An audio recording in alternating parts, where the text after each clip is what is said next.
Good morning, this is the Eager Beaver Show. You are listening to a True North Eager Beaver Media Incorporated podcast.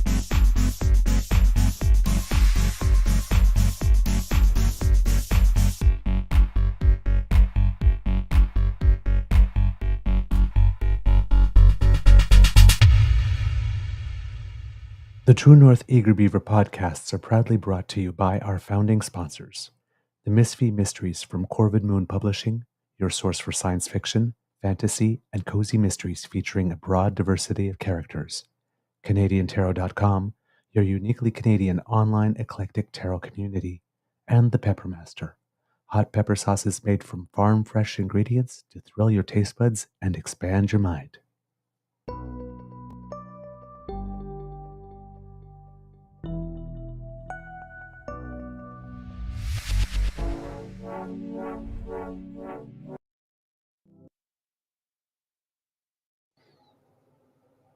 Well, good morning and hello, kids, and welcome to season 4 and episode number 593 of the Daily Beaver Morning Show.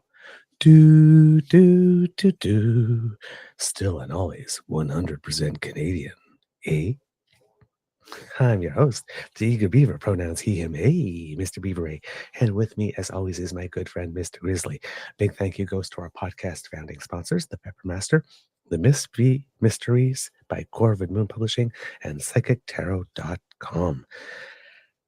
It's the day, I should say the day, shouldn't I? It is Monday, March 3rd, 2025. It's a nice day here at the Beaver Lodge.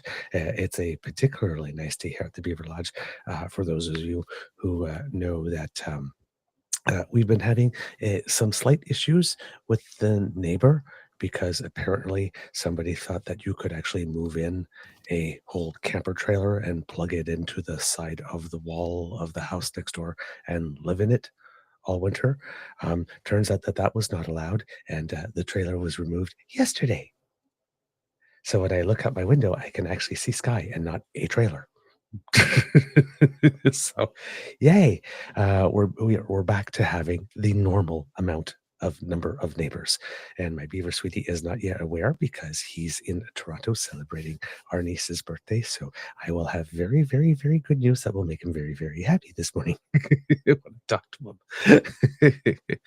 Okay, Mr. Grizzly. Before we go any further, how's your mental health today, sir? It's a little bit better, to be honest with you.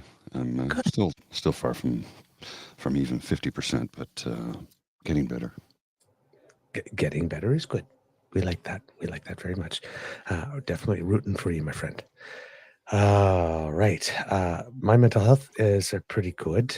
We had a beautiful weekend celebrating my niece's birthday and my nephew at a volleyball tournament right here in Kingston, so we didn't have to travel for it. The Venom Cobras, I am happy to report, have won the bronze medal at the tournament. Apparently, myself and Uncle Beaver Sweetie are good luck charms because when we show up, they win medals. Just saying. The beaver brings the bling. So yes, some good family time, and then my beaver sweetie went over to Toronto with them after the volleyball tournament to spend more time with family, and of course I was the dutiful beaver, so I remained home to make sure that everything was okay. So yeah, it's been a time with family as always very rejuvenating. So I am feeling quite well, and I'm hoping that all of you are feeling very well and have had wonderful weekends as well. Kits, especially Kit Mohan, who was celebrating birthday, and I hope it was fantastic. All right, let's get to the news. Interestingly enough, pretty much a slow news weekend in a way. However, there was something that happened on Friday that had Yeah, tongues wagging. to say Now the we least. Yes. Now we will not show you excerpts from that because number one, the Tangerine Tornado gets enough airtime as it is, and you'd have to have been living under a rock to not know what happened.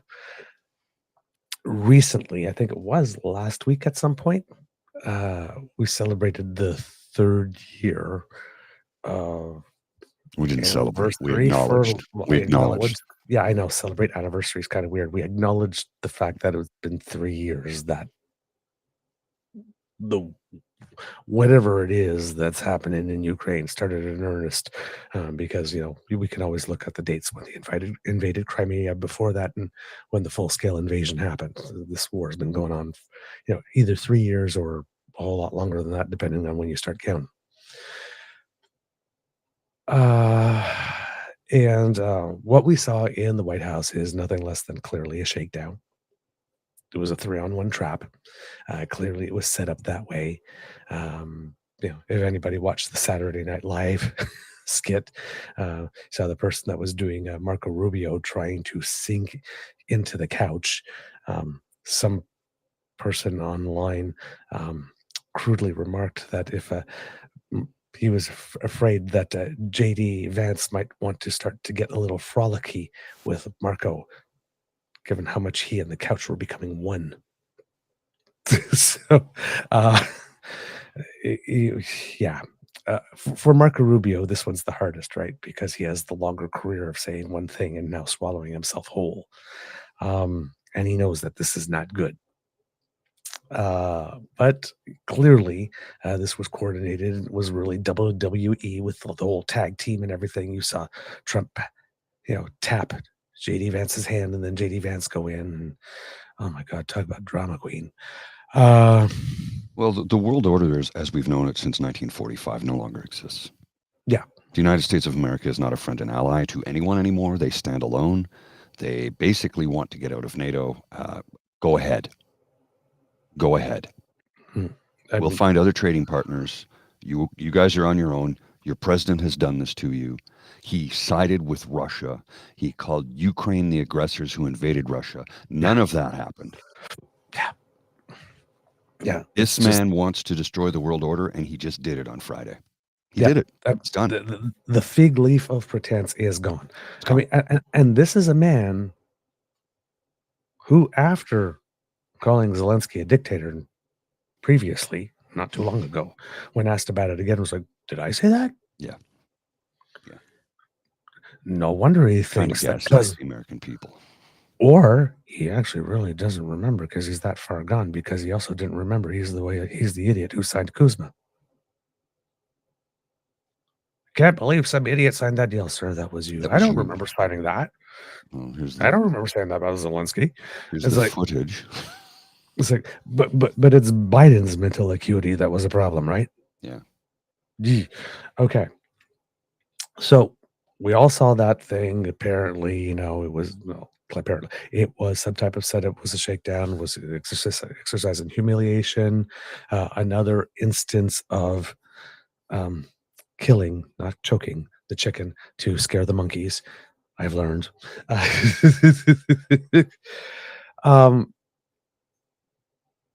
It was a disgusting, embarrassing, cringe-inducing display that had everybody's hair standing on end because it was as cringe-inducing as it was frightening. Well, and the amount of people that came out in defense of what he said is not only shocking, but truly disturbing because they believe his lies. Oh, yeah. It's truly disturbing. We have mass psychosis going on in the United States of America right now. I've never seen anything like it. The great rewiring. Brains are being insane. rewired. Yeah. Yep. The thing with this is that it was like everything in the kitchen sink, right? Is he wasn't dressed well enough. He hadn't said thank you recently enough for their liking. He didn't, as well as all the other stuff. I mean, it was any pretext. Yeah. It was good. Zelensky tried to accurately point out that if the states are making these decisions, things will happen to them. Don't you dare tell me what will happen to us. You have no power. Zelensky never said, I will make this happen. He's like, if it's raining and you go outside, you will get wet. Mhm. Don't say that you can make me wet. Pun intended. I'm not saying I'm going to make it rain.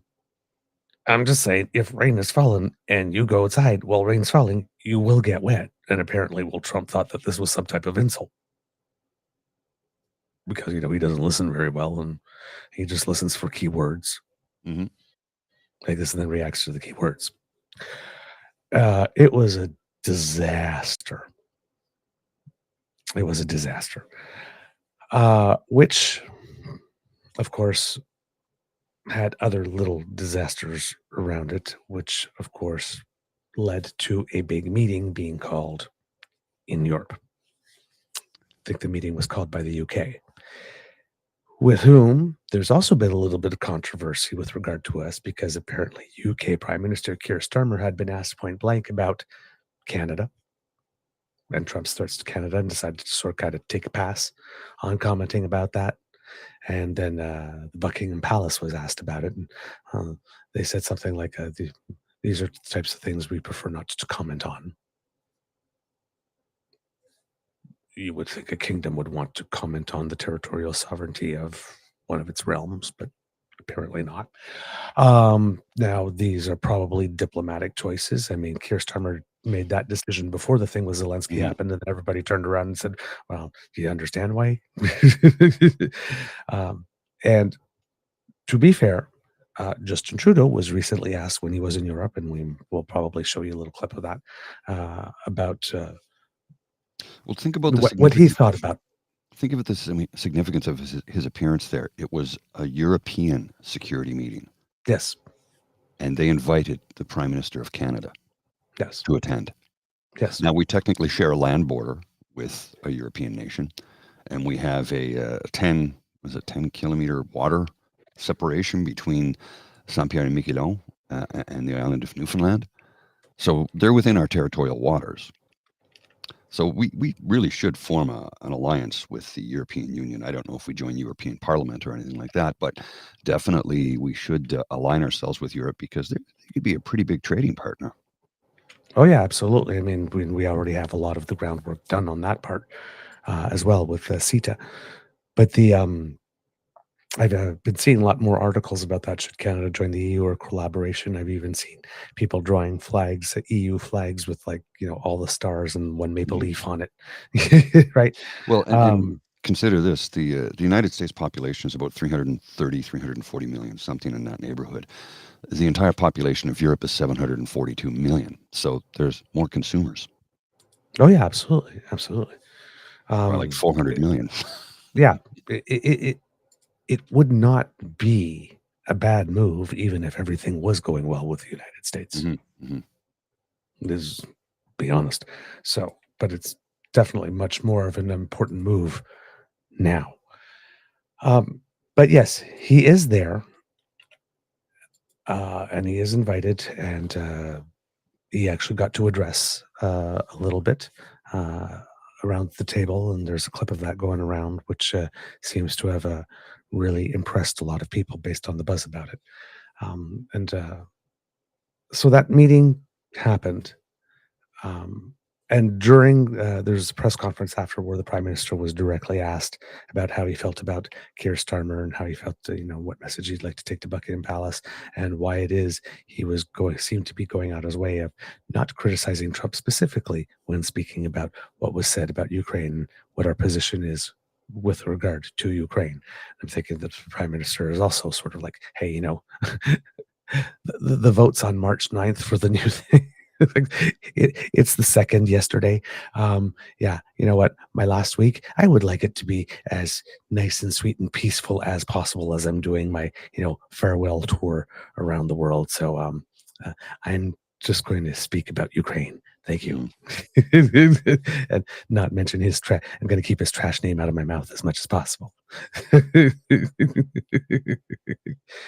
um,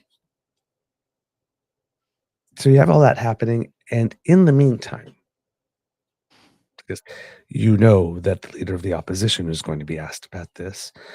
So he decided to preemptively hold a press conference Yeah. in order to deal with that and to try out a few new attack lines and a few more defense lines, which we will go into, some of which are ridiculously hilarious and completely unbelievable coming from him. But bless his heart, he's trying.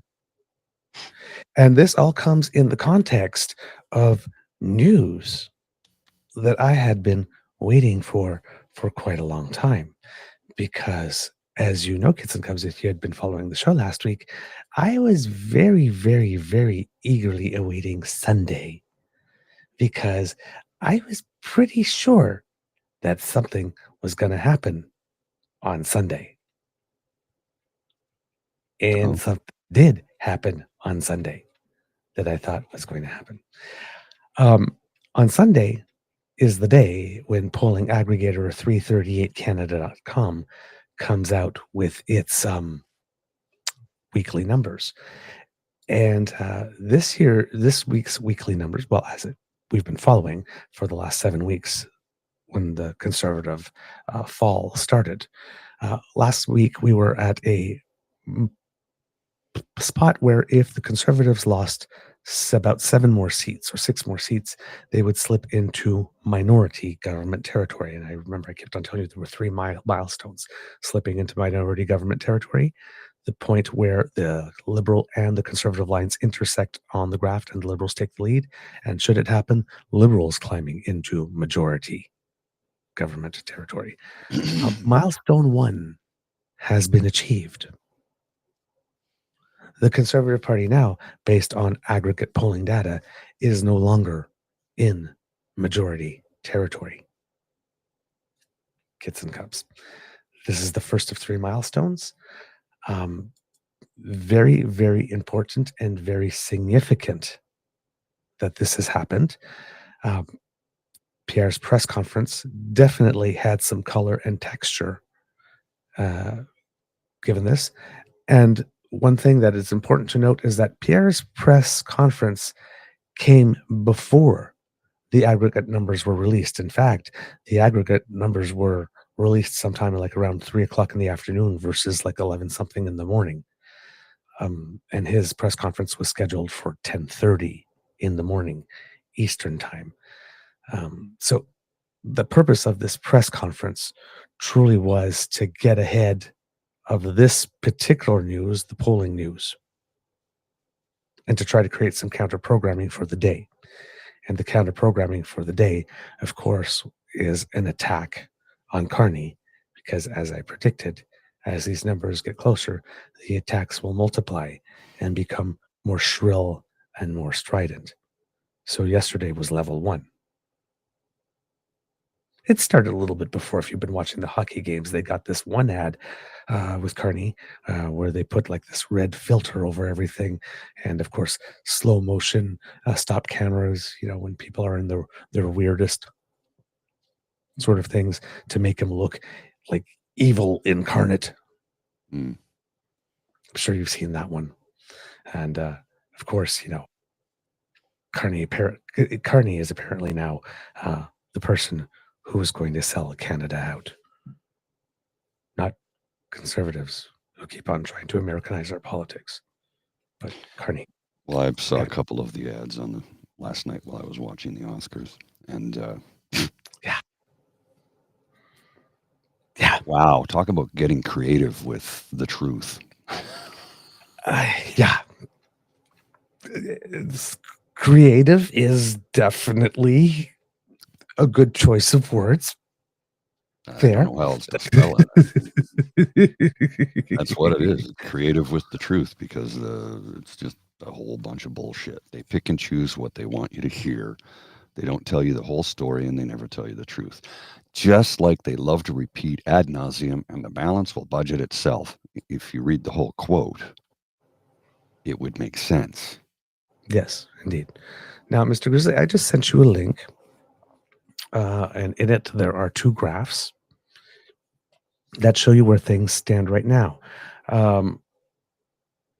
there's the seat projection and the vote projection. We'll start with the vote projection, which is the second of the two images, if you see it there, Mr. Grizzly. Mhm. And last week, when we looked, there was a 10% spread in the vote projection. The Conservatives were in at 41 and the Liberals were in at 31. Well, this week we see a bit of a narrowing. The Conservatives down to 39 and Liberals to 33. So that 10-point gap has slipped to 6.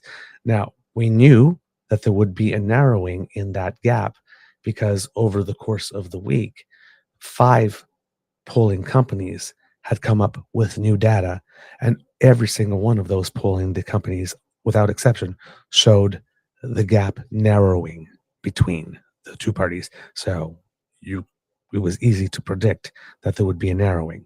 Now, if we go to the seat projection, however, Mr. Grizzly, you will see that that's a very, very sharp line up for the Liberals and a very sharp line down for the Conservatives. You will also know that the sharp line up for the Liberals is up way more sharply than the line down for the Conservatives Mhm. at this moment in terms of the slope of the line, if you remember mathematics back in the day.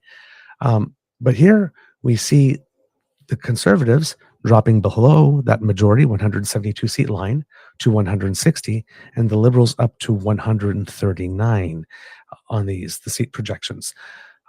That's a 21 seat difference. So all that's required now is an 11 seat swing, and the Liberals take over from the Conservatives. Neither will be in majority territory, but the Liberals will take over. You will also see that the seat ranges next to the numbers. The Liberals say 139 with a range of 107 to 172. The Conservatives 160 with a range of 125 to 193. This is the first time in quite a while that the seat ranges overlap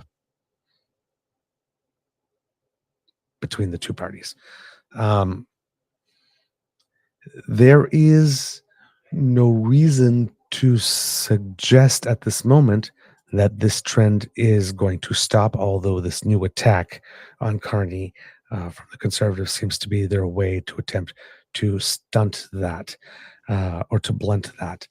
However, considering that this attack from the Conservatives is happening as this moment with Ukraine happened, and as tariffs are about to come, and as Ontarians are still reeling or celebrating, depending on who you vote for, from the Doug Ford thing, and people are getting ready or starting to vote already in the Liberal leadership race. I'm not sure how much bandwidth there is for Pierre, this attack, to try to land from Pierre. No, if we're looking... He's shot himself in the foot too many times, well, yes. pinning everything on the Prime Minister. But he's competing with a lot of other narratives. It's not like 2 years ago where there was only him Right. going on, right? And in the United States was relatively sane. Now he's competing. There's very little oxygen for his message. So 8 weeks ago, reporting periods ago, Conservatives were leading the Liberals by 201 seats. 7 weeks ago was 200. 6 weeks ago, 197. 5 weeks ago, 191. 4 weeks ago, 157. 3 weeks ago, 121. 2 weeks ago, 91. Last week, 57. This week, 37. It's another 18-seat drop. Yeah, it's big. Following 4 of them of 34, 35, 30, and 34 in 4 successive weeks. As I mentioned, it's kind of hard for them to keep on dropping 30 seats per week because, at some point you're going to run out of seats to drop. And they do own the West. Still an 18-seat drop after 4 consecutive weeks of 30 seat or more drops is still a lot. And there are still some polling companies like Abacus that are still showing Conservatives leading by 12. So if there's more narrowing at Abacus over the next couple of weeks, that'll go away. That'll go a long way to taking care of some of that 18. And if the lead grows, right now there's only 2 polling companies showing the Liberals having the lead. So, with some of them like Nanos and whatnot, the gap is between like 3 or 4 or close to the margin of error. So there could still be a 6-point swing in nanos to go from conservative +4 to liberal +2 and still be within the margin of error. That would reflect a lot in these numbers too, if should it happen. So things are not joyous right now in the conservative camp. Now, I don't know. I would assume that there is some panic, and there has been a while, given the moves that we've seen. This, I'm not sure how much they're panicking yet that their number officially has gone under the minority number. I would suppose that there would be a little more panic if they're maintaining a cool face, but panic under the water, because if the public numbers are showing this, and usually they had their internal numbers as much better quality polling, I cannot imagine that they have internal polling that is showing the opposite. This is an 8-week trend. They might have some polling that's saying, oh, no, we're not in the minority yet. We're still tapping in at 172, 73. Maybe they have something like that. But the aggregate of all the polling companies together, weighted to recency and quality and all that kind of stuff, says 160, which is 12 seats below majority. And they were at 201. Yeah, they're completely which defeated. was 29 seats above majority. Well, and again, remember, it wasn't so much they disliked the party as it was just leader fatigue. And people that believe the lies that have been told to them over the last number of years. And the social media machine, largely funded by Russian propagandists, along with some Indian ones and maybe some American ones, I'm not sure. But certainly a lot of propaganda over the last 7 or 8 years that people are starting to believe falsehoods, unfortunately. Yeah. The whole, he's a dictator. Really? Because if he was, could you make that accusation and still be, I don't know, a living, breathing human being? Right. Yeah, and here it's from PNC Bio. Ruby Dalla had internal polling that showed her winning. So people will believe what they want to believe. Quote, neck to neck quote with Mark Carney. It's like people will believe what they want to believe. Carney will quite possibly be the next Liberal leader. It's not a done deal. We don't know how people intend to vote.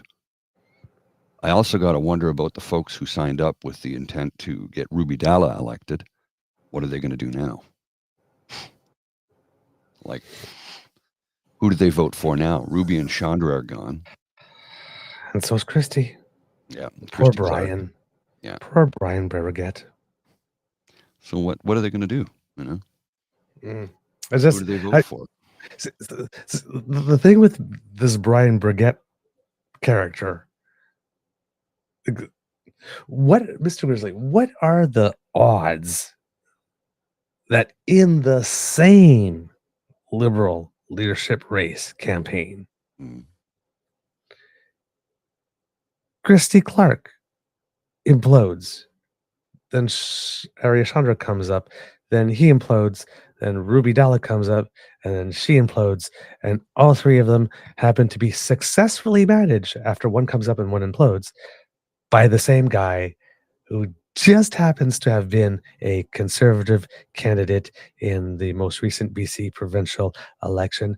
And all of this not involve something shady that someone with authoritative powers should look into. What are the odds? I'm not saying that there was something fishy that requires somebody with investigative powers to be looking into. I'm just asking questions about the statistical odds that one person would happen to manage successfully one after the other after they flame out three candidates that were all viewed as not being particularly legitimate in the same election race, and it all be completely above board simultaneously at the same time. I'm just asking a math question about probability. Anybody? Any mathematicians out there want to do the math on that one? I have a feeling it would be very low. it is statistically possible that all of this was coincidence and had no devious or nefarious master plan underneath it. I'm just thinking like the odds are like 0.00000002765% of that being the case. Maybe. I don't know. Yeah. There's some weird stuff clearly going on.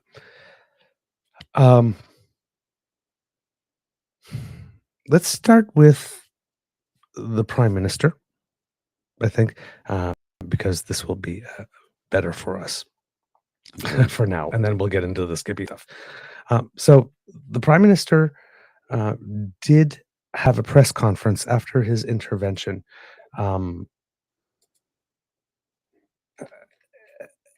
And like I said, the intervention has been going across the web. It's quality. It really is quality. But so is this press conference, as is usually the case when the Prime Minister's on the world stage. He knows how to answer questions and do us proud. The first clip that I have is the one that I sent with a double star, Mr. Grizzly, at 2:51. Yeah, just because the big question seems to be coming out of this is, well, with the United States doing what it is doing, and this big meeting came about, and in this big meeting that was held in Europe, probably not much of a surprise to anyone, but the countries that were there kind of agreed that territorial sovereignty is kind of an important thing, and this is a basic principle that kind of unites all democratic countries, and therefore we must stand for it, and that Europe would be doing more, as they're going to craft their own plan to try to guarantee security for Ukraine in whatever way they can. Whether or not the United States participates or not, hoping that they will have the backing eventually of the United States, who for some reason thinks that they need to shake down Ukraine for the critical minerals, which is kind of weird because if you just help Ukraine defeat Russia, I mean, who's Ukraine going to want to sell its critical minerals to? The people that help them, right? So all of this is like completely unnecessary. To begin with, you would already have an in and a leg up. You don't have to shake them down or saying, well, we defended you, now you owe us. Because I don't remember us sending a bill to the United States for having shown up when they invoked Article 5. And they're the only country to ever do it. Yeah, I don't remember all of us saying, well, now that we helped you, you owe us. Pay up. Or else. I don't remember the rest of us doing that, but apparently that's what we do now. Well, according to some people's thoughts. Yes, apparently. So do we have this one, Mr. Grizzly? Oh, yeah, of course I do. Okay. Being asked specifically about boots on the ground, and this is important because Pierre will ask about this too, and of course, you'll need to compare and contrast the answers. Prime Minister Starmer said specifically it will mean UK boots on the ground and planes in the air. From your answer, I am taking that will not mean Canadian boots on the ground. Is that, just to finish, is that the case, or are you considering Canadian boots on the ground in the form of peacekeepers down the road? Every step of the way, Canada has looked at the ways it can best help. And as I've said a few days ago, everything's on the table. We know that the Canadian military has ways that it can contribute. We're not going to get ahead of the discussions on how to keep a peace that isn't yet in place. But Canada will be there and is open to doing what is necessary, but those will be decisions taken in the coming years by Canadians and their government. Dylan Roberts right. of the Canadian Press. Prime Minister, in your audience tomorrow. So that's about the type of answer that we would expect, right, at this point, because there has been no decision to actually do something. So there's no point on saying that we would, for sure. But he's not ruling it out. He's not ruling it out.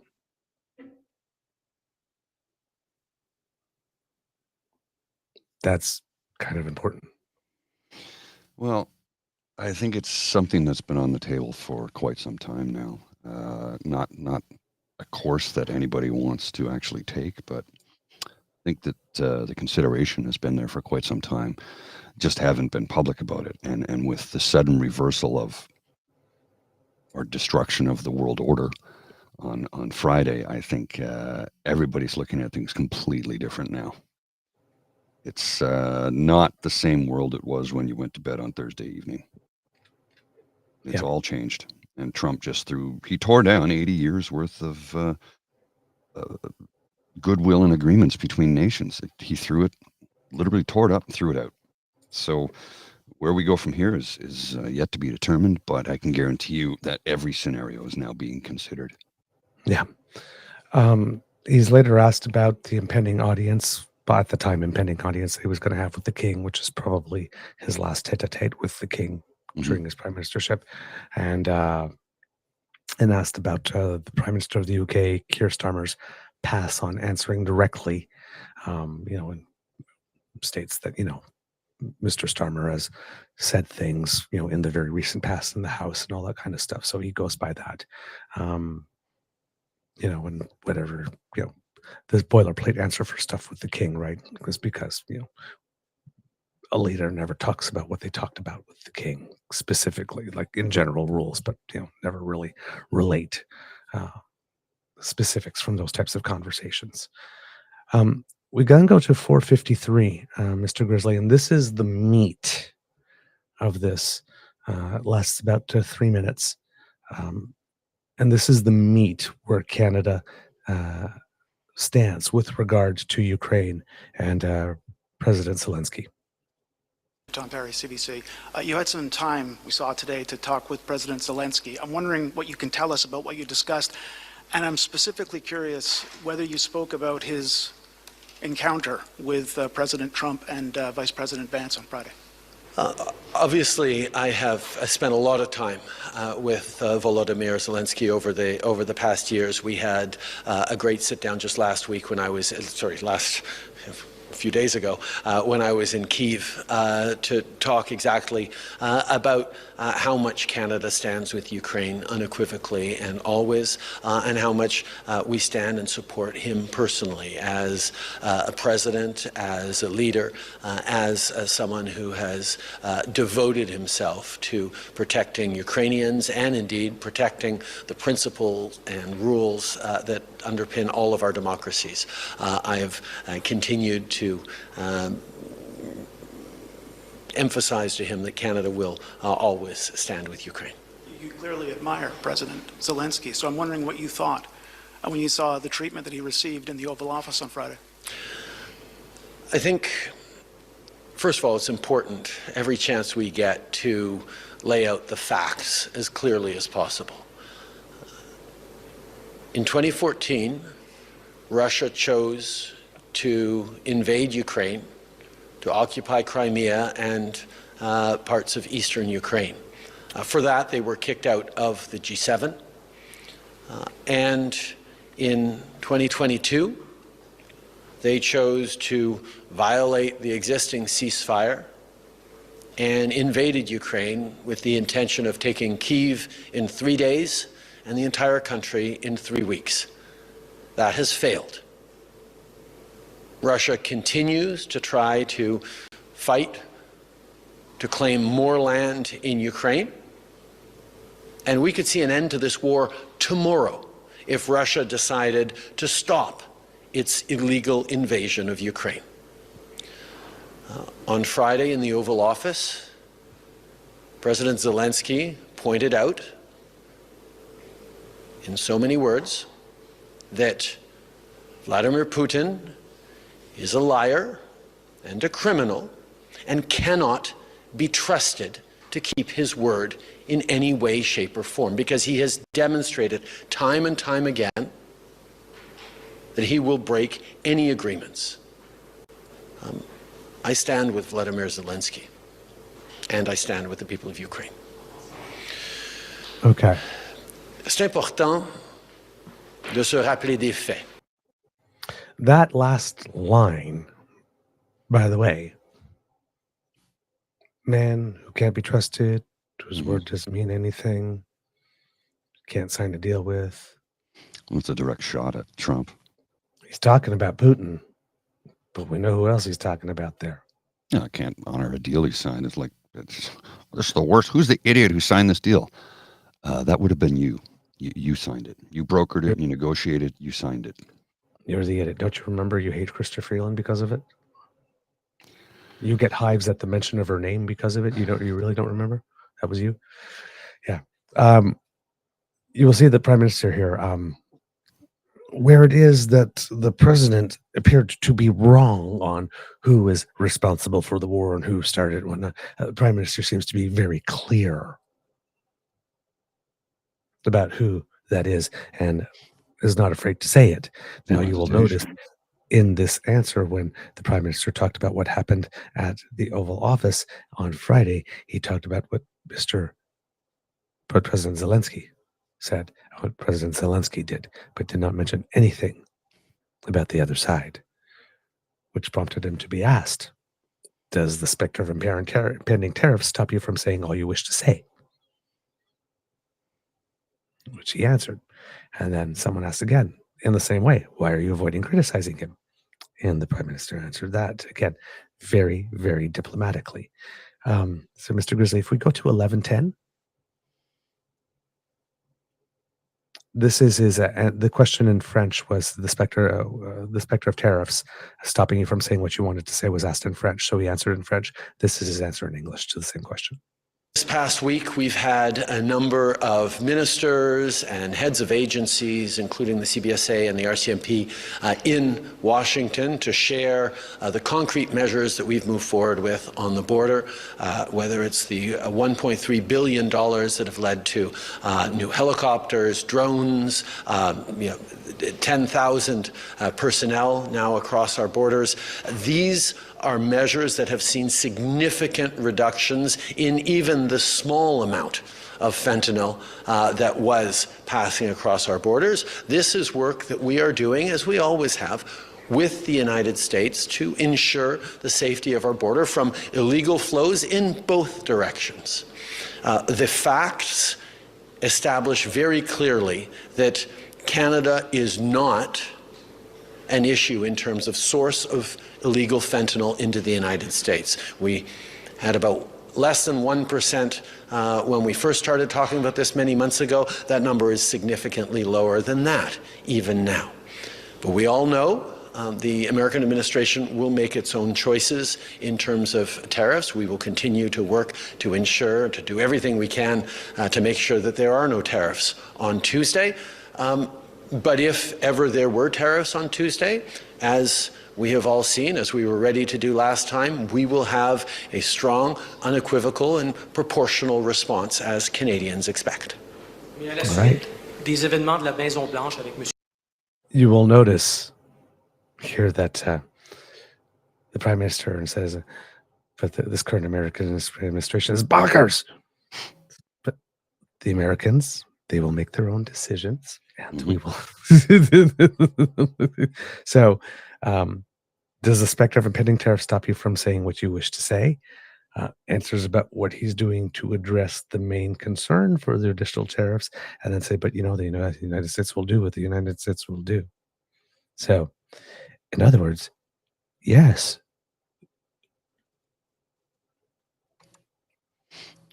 Right? Clearly, if you're saying the United States will, the United States will do what it will do, because clearly we all know he's not saying what he really feels. Obviously. Yeah. Obviously. So then there are more questions about 2% of spending on NATO and allyship with NATO, and basically a general closing question about whether or not the president and particularly the vice president should maybe visit Ukraine, because the vice president said, "I know what's going on there. I saw it on TV." Yeah. And of course, the Prime Minister very diplomatically said that, well, there's nothing like seeing it for yourself. Mm-hmm. Of course. Now, the reason I'm not showing these answers is because I'm going to show you the clip of what he said at that conference in Europe. A lot of the NATO stuff is contained in this answer here. And this answer also, remember it, because it's going to compare and contrast a little bit with what Pierre says that he's willing to do, or how he represents what it is that we have done. What's the starting point? Oh, right from the start. At 12:45. Oh, sorry. No, no, Miss Grizzly. Sorry. Maybe it hasn't gotten to you yet. Yeah. Hold on. Let me check to see if it got to you. It got stuck in the inbox. No, there should be one more something that came in at around 7:42 for you. Don't have anything. Okay, I'll send it again. All right.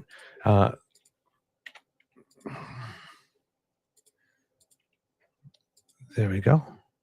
Should probably just arrive now. Got it. All right. Really weird.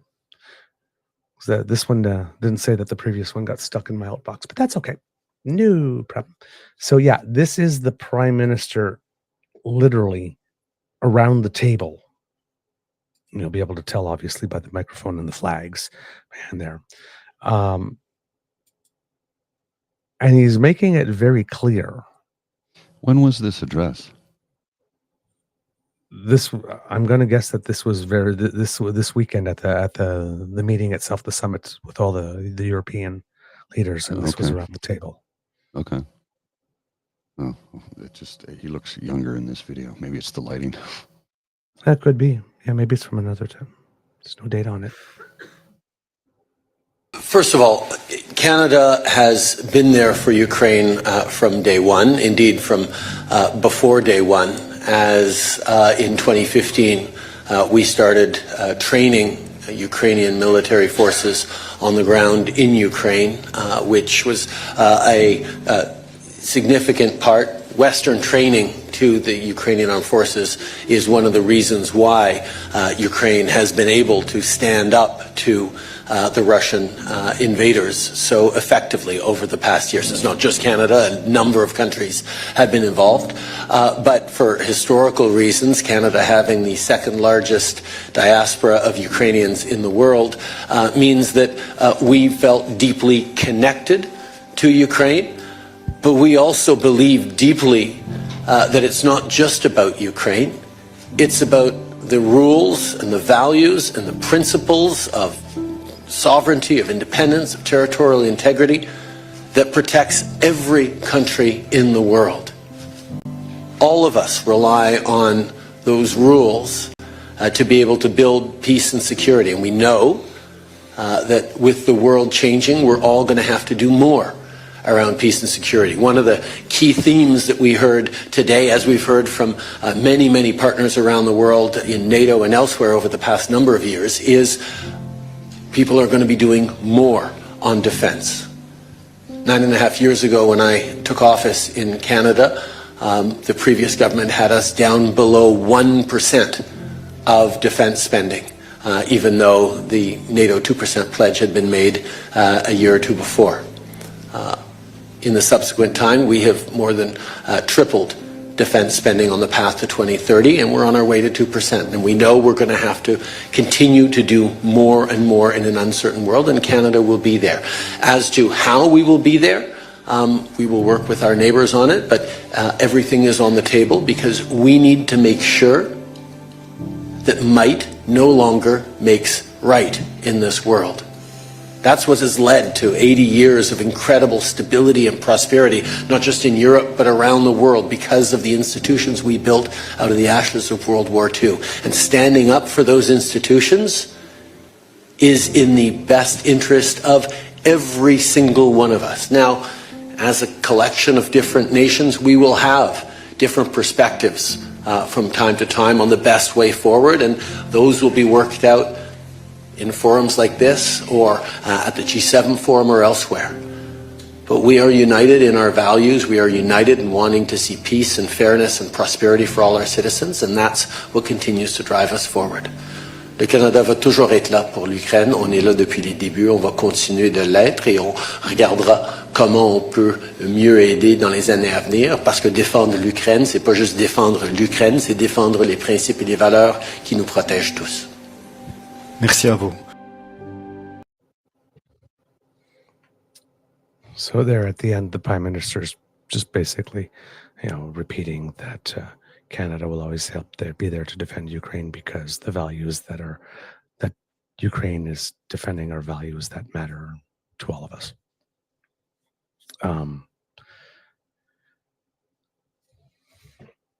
That's what we need to hear. But that's what our leaders should be doing, not what we're seeing in the United States. So we have a compare and contrast between Canada and the United States.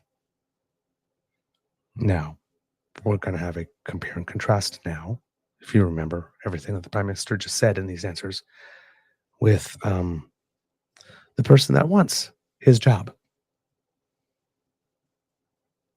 has to say. And I can assure you that it is nowhere near as impressive. Well, of course not. Yes. So yesterday, as we mentioned, in light of all this news, Ukraine, and particularly, most importantly, the flop in the polls, the leader of the opposition decided he was going to hold a press event. I'm not sure how far in advance it was scheduled, but 10:30 yesterday morning, he came out and decided he was going to say some stuff and to talk at us. We are not going to show the whole thing as we normally do, because, to be totally honest, I don't want to go as far as saying it was pointless. I mean, it was pointless in the sense that what it contributes of value to the Canadian political discourse is pointless. But clearly, he had a point in doing this. How successful he is in achieving it is a whole other question. Well, look, I don't know why I did that. So, Okay. There we go. So if we can go to 1344, Mr. Grizzly, on the time thing. This is an important part because this is part of his message that he is modulating to sort of fit with Canada First. Now, I have to say that this is somewhat of a risk for him because we know how much of his base is MAGA. So the reality with Pierre is that he cannot go as full-throated as he should if he's fearing losing his base or if he fears his base, which he does. So he is constrained about that. That is a political reality. For those of us on our side of the political spectrum, we don't care that he's constrained or might lose his base. You need to do and say the right thing. Immediately on Tuesday, we're faced with yet another possible threat of tariffs. Mr. Trump, the President of the United States, has threatened that tariffs will kick in on Tuesday. We don't know if he's going to pull back again, but if the tariffs do happen, we must retaliate, and we must use the revenues mostly, almost exclusively, to cut taxes for Canadian workers and businesses to bolster our economy against those tariffs. Regardless of what the President does, though, we can't rely on him, and we can't rely on the Americans anymore. We've learned our lesson from 10 years of helplessness. We need to take back control of our economy and bring home a strong, self-reliant, and sovereign nation. Simply put, we need to bring it home. Okay. We must bring home our jobs, our resources, our production, our supply chains. We must not only harvest. So, at least he's able to say we can't rely on them anymore. But then bring it home, and then he goes, we need to, and it's all the stuff that he said before.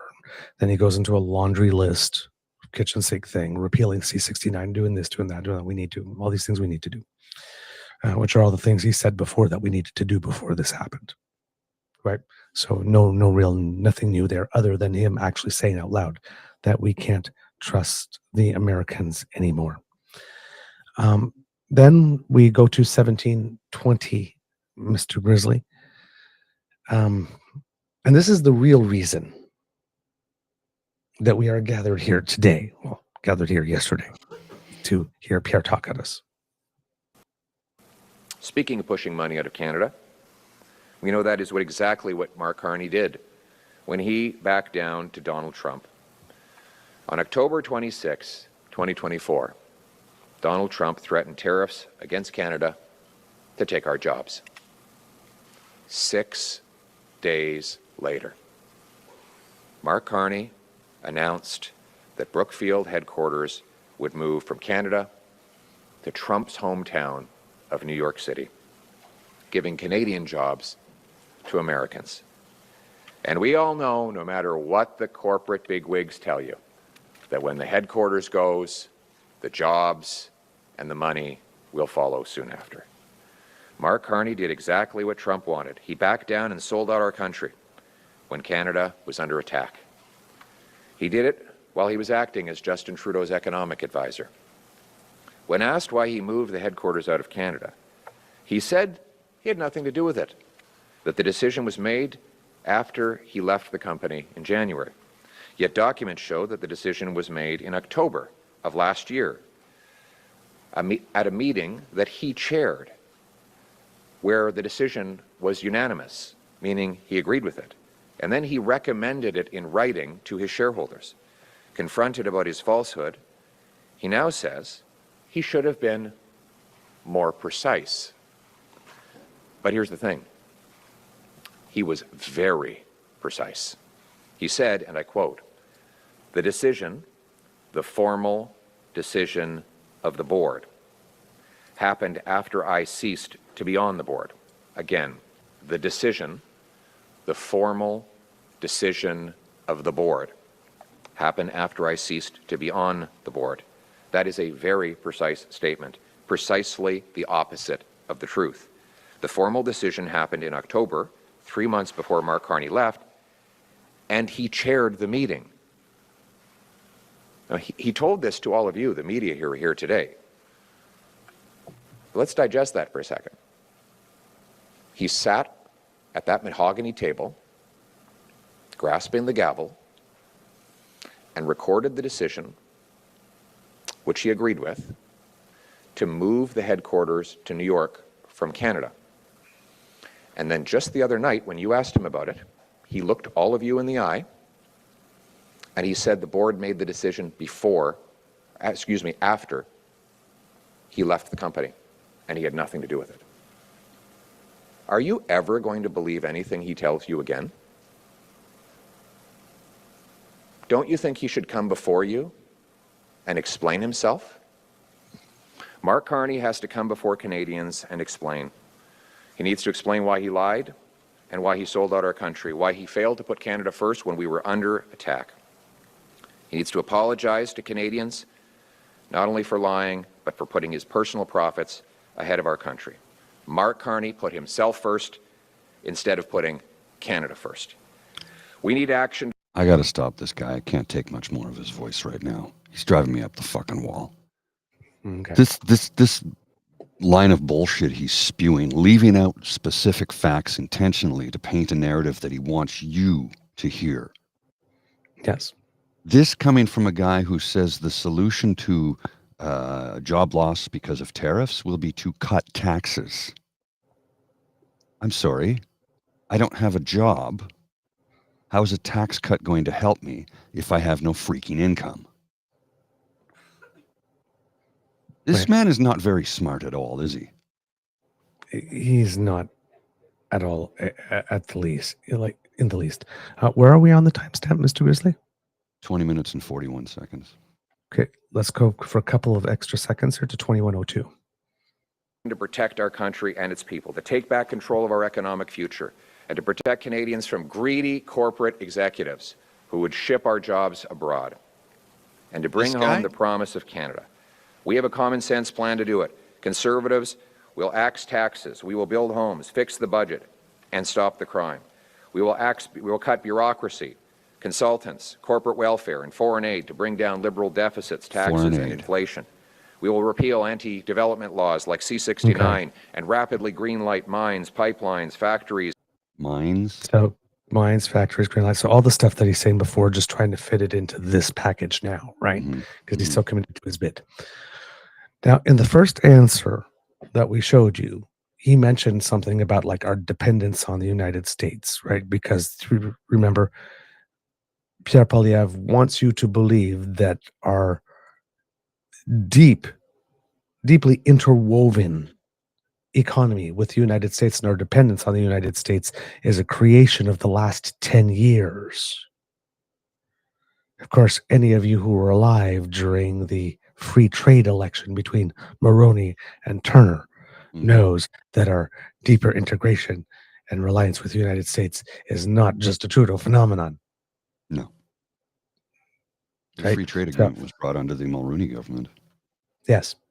And we already had... What party was he with again? The Progressive Conservative Party. And didn't we have an auto pact before we had free trade? Long before. The auto pact goes back to the 50s, if memory serves. Yeah. So, I mean, this is not new, but he wants to frame this like, because apparently under the Conservatives, they were the great diversifiers of our economy under the Harper years. Okay. Sure, Jan. In this one, we got the real reason, right? Carney, Brookfield, all that type of stuff. Now, you have to understand the play that's going on here, right? He is sitting in front of a mic. Canada's most prolific liar, saying, I am telling you that Mark Carney lied to you once. How can you believe anything he says henceforth? Honey, girlfriend, if we are going to make this a character test about lying, mendacity, being parsimonious with the truth, committing sins of omission, you are going to lose this race.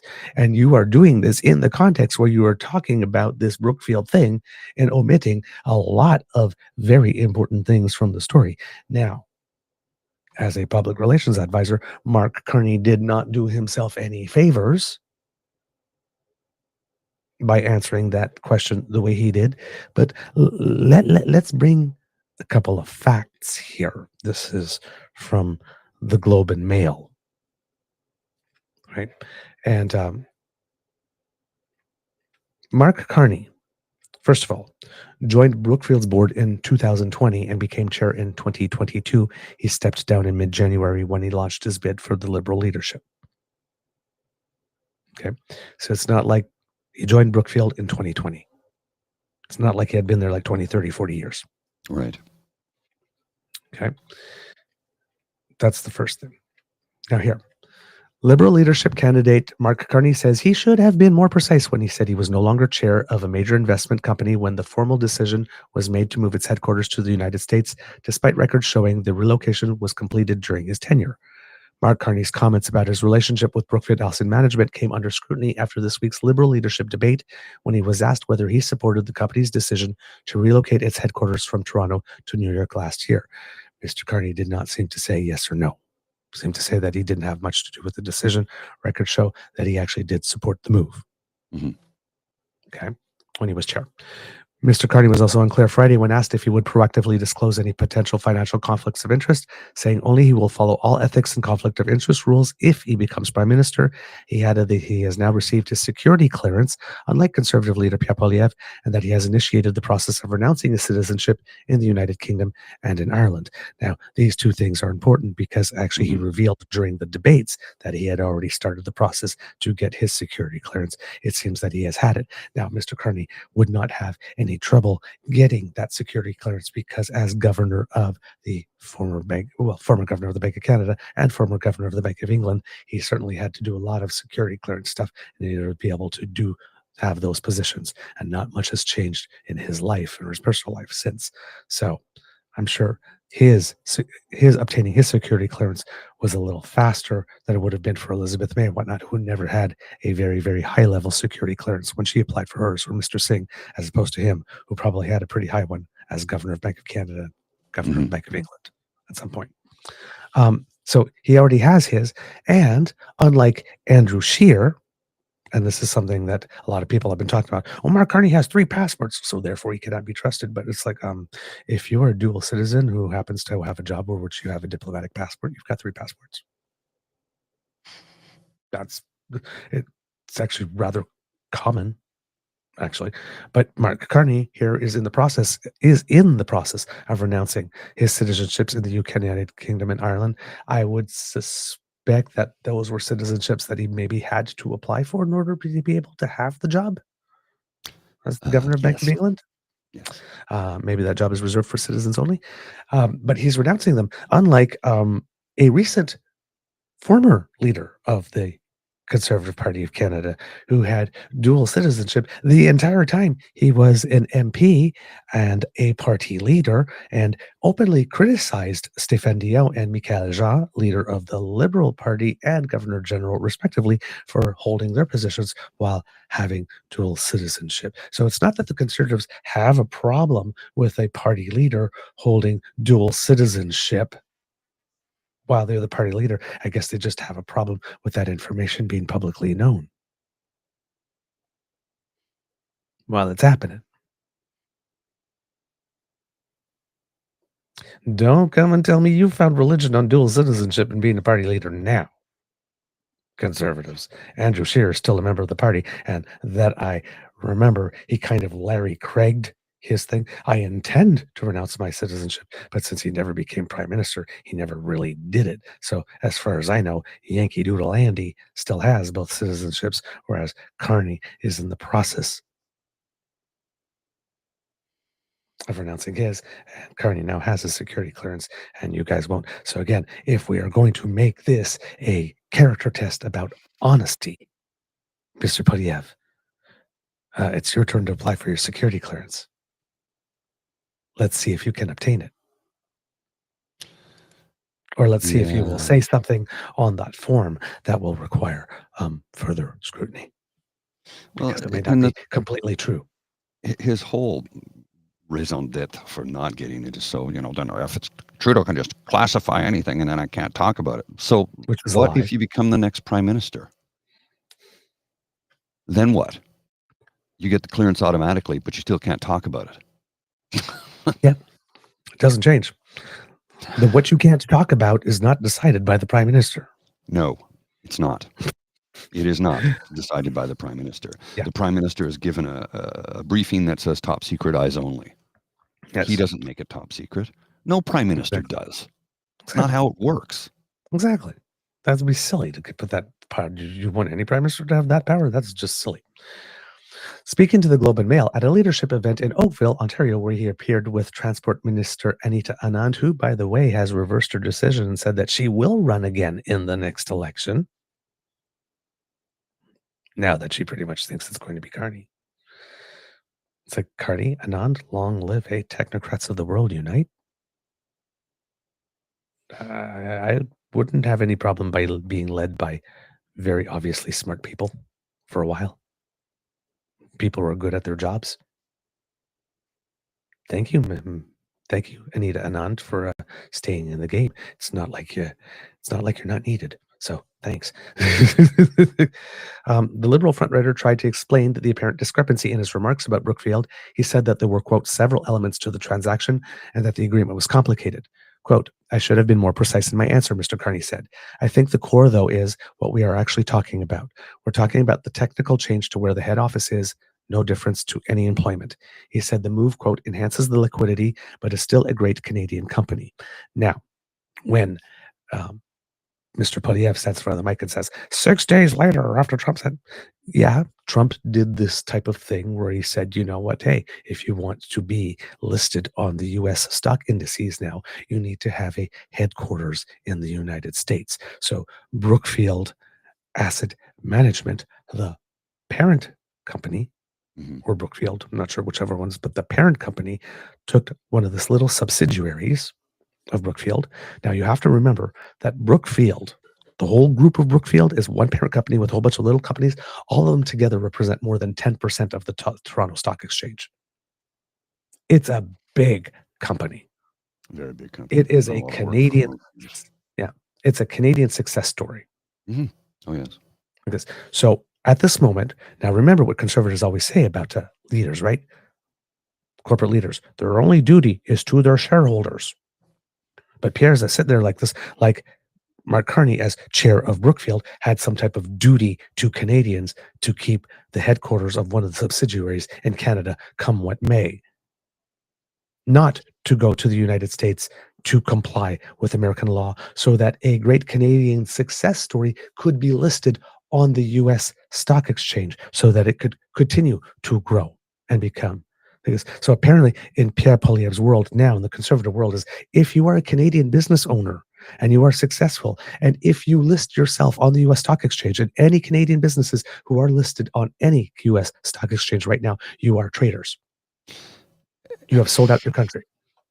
You cannot, you should not aspire as Canadians to be successful enough to list on a US stock exchange, because that will require moving something, creating a subsidiary, moving there, maybe one or two jobs that are running the thing there, but nothing else, because you can't do that. You are not entitled to have that success in the freest, allegedly, country of the world.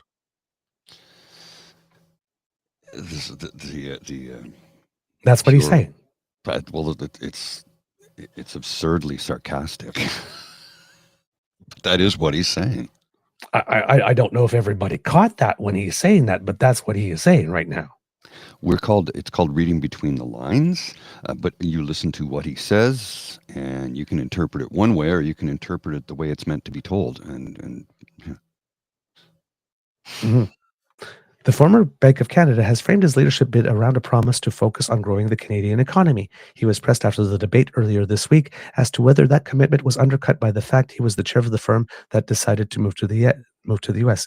In response, Mr. Carney said, quote, "The formal decision of the board happened after I ceased to be on the board." Mr. Carney has been accused by the Conservatives of lying when he said he was not chair of Brookfield when the decision was made. Quote, "Sometimes I answer questions that go into details when I should keep it at a higher level. That's part of the problem with not being a politician," Mr. Carney said. Mr. Carney also skirted questions about proactively disclosing his finances beyond what is required by law. He is not currently subject to any federal ethic rules, as he is not an elected MP, nor is he a public office holder. Quote, "I will follow all the ethics rules and conflict of interest rules and all the appropriate rules as Prime Minister from day one," he said. "What you're asking effectively is, am I going to do more than others do when Pierre doesn't even do the basics of what he should do as leader," he added, criticizing Mr. Poilievre for not getting a security clearance. "The question should be for Pierre Poilievre, why won't you do the basics, as opposed to asking me to do something that no one else does?" Thank you. Now, again, for clarity, it probably would be better for him to put out that kind of information earlier. There's no doubt, but he's not obligated to in any way, shape, or form. He's not. Under the existing rules, public office holders have up to 60 days after taking office to make a confidential report to the Ethics Commissioner, which must include a description of their direct and contingent liabilities, a breakdown of all sources of income over the past 12 months, their charitable work over the past year, and, quote, any other information the Commissioner deems necessary. In addition, there's a 120-day deadline to make a public declaration of assets and outside activities, subject to some exemptions, and sign off a summary statement to be posted on the Commissioner's website. And then I mentioned Mr. Carney joined in 2020 Brookfield. The Globe and Mail first reported in September that the company was thinking about moving its headquarters to the US. So all of this is public knowledge, right? Right here, boom, boom, boom. Brookfield Asset Management considers moving head office to US to qualify for stocks indexes. Globe and Mail. I've got the article right in front of me, written by James Bradshaw. So this was reported in September that this was going on, but Pierre is presenting to us like it's some big revelation that we just found out somehow. Yeah. The relocation was technical and designed to give the firm a better access to U.S. stock indices. Quote, "As part of this effort, Brookfield Asset Management has now changed its head office to New York." The company then confirmed in an October 31st press release, as well as a November 4 letter to shareholders that also laid out plans to pursue a new share agreement. The Globe repeatedly asked Mr. Carney's campaign on Wednesday for clarification of his comments, considering the public statements from the company about the relocation had been made well before he stepped down. His campaign has pointed to a February 4th press release from Brookfield Asset Management noting the conclusion of the new share arrangement and pointed out Mr. Carney was no longer on the board by then. So when Mr. Carney said he was no longer on the board, he is looking at the February 4th date when everything was completely finalized and the new share agreement was announced, and said, I wasn't there by the time that happened. But yes, clearly it was announced to the public in September and he was there at that point. According to Brookfield's disclosures, the company had already moved its headquarters by that point without needing shareholders' approval. Its corporate parent, Brookfield Corp, still owns 73% of Brookfield Asset Management and is based in Toronto. The relocation does not affect any Canadian operations. So there we go. Brookfield Asset Management is the one that moved to New York in order to be included on the stock exchange. Yes. Brookfield Corp owns Brookfield Asset Management, owns 73% of it, and Brookfield Corp is headquartered in Toronto. All of that part, Pierre does not say. Of course not. So in a context where he literally has the balls to come up to a mic and suggest that this one guy, because of a lack of precision on one statement, must be a liar, and therefore we cannot trust anything he has to say anymore. Okay, now let's apply that same criteria to the fact that you, Pierre Poilievre, have a lifetime compliance agreement with Elections Canada. Yeah. When was the last time that was ever issued to a member of Parliament? I don't believe it's ever been done before. You have a lifetime compliance agreement with Elections Canada because you were caught cheating. And I am guessing, even though I do not know with 100% certainty, that the reason for which you signed the lifetime compliance agreement with Elections Canada is you knew that if this did go to court, you probably had a very, very, very good chance of being found guilty, and you did not want that, so you signed. And you promised to be a very, very, very, very, very, very, very good little boy for the rest of your career in politics when it comes to these types of things in order to avoid a trial, which clearly, at least I suspect, you thought that you would lose, hence your signature. Well, so if we want to talk about honesty and coming clean, I don't remember you standing before a camera and microphones explaining why it is you felt you needed to sign a lifetime compliance agreement to avoid a trial. I don't think he would do good in prison. I really don't think he would do good in prison. If he runs his mouth in prison like he does in real life, he wouldn't do well, that's for sure. This is what I'm getting at, you know. The guy... He's a little mouthy. He's a little too mouthy for jail. Well, he plays fast and loose with the truth because he's a proven known liar. This is not a secret. I'm not telling you anything you've not heard before. We've called out his lies on this program many a time. You can't even spell his last name without the word lie in it.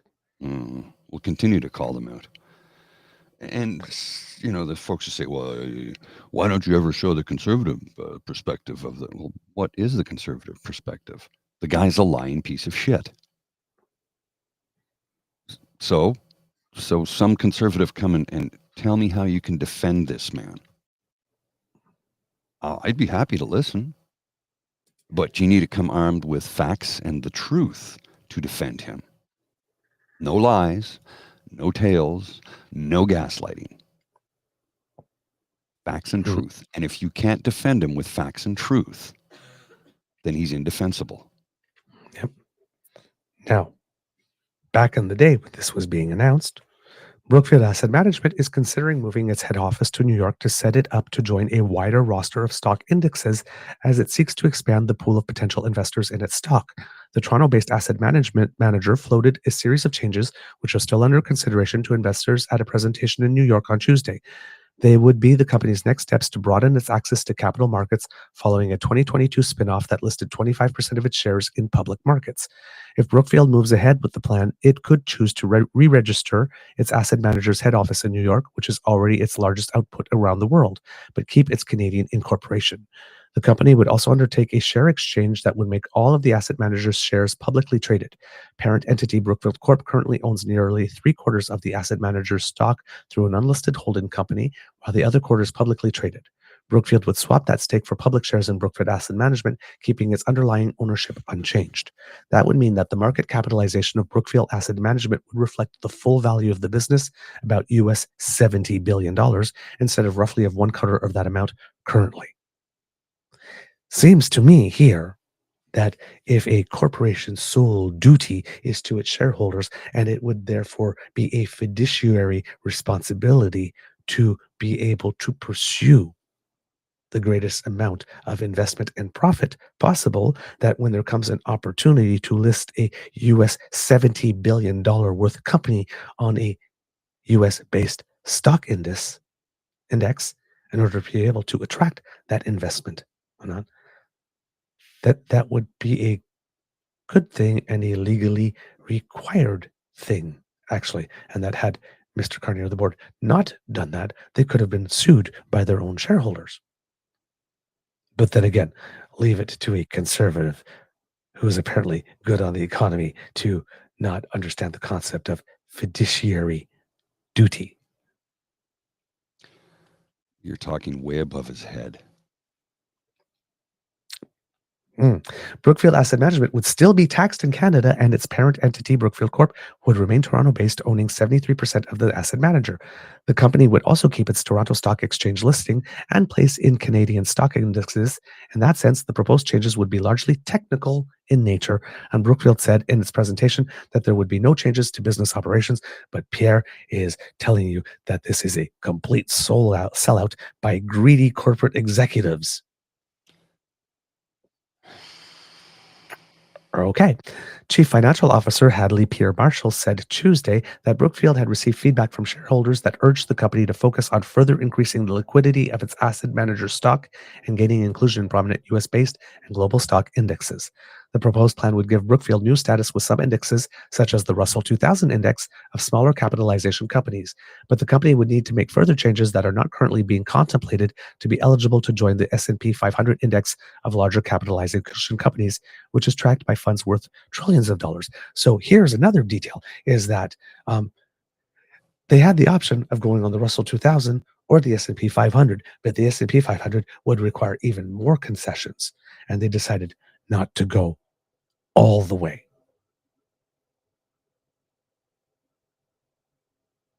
Pierre doesn't tell you that part either. Of course he wouldn't. They conceded the minimum that they needed in order to be able to be on the index. They could have done more and reached higher, but they chose not to. Moving the company's registered head office to New York, quote, makes sense just because we have the largest percentage of our employees, our revenues, and of asset management located in the US, she said. With all of the asset manager's stock publicly owned, quote, it will reflect the appropriate true value of our market cap at almost $70 billion. With Brookfield's ownership, incorporation, and dividend treatment With Brookfield's ownership, incorporation, and dividend treatment remaining unchanged, quote, this is a non-event for our shareholders, she said. Part of the rationale for Brookfield's decision in 2022 to spin off its asset manager and list 1/4 of its shares publicly was to create a simpler, asset-light company that would be more appealing to investors looking for pure exposure to investments in alternative assets. By gaining eligibility to join more stock indexes, Brookfield could entice a new swath of investors to compare its valuation and performance directly against other large, publicly listed asset managers in the United States. Some Canadian companies have gone much further, such as Ovintiv Incorporated, formerly Encana Corporation. Do you know what Encana does? Kits and Kubs? Their name rings a bell.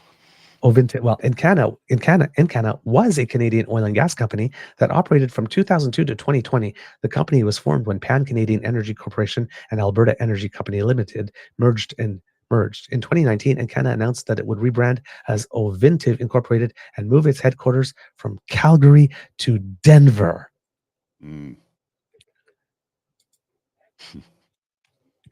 Did Pierre run to a camera and call the leaders of Ovintiv or Encana greedy corporate whatevers who are selling out their country to when they they actually moved to Denver, the whole thing.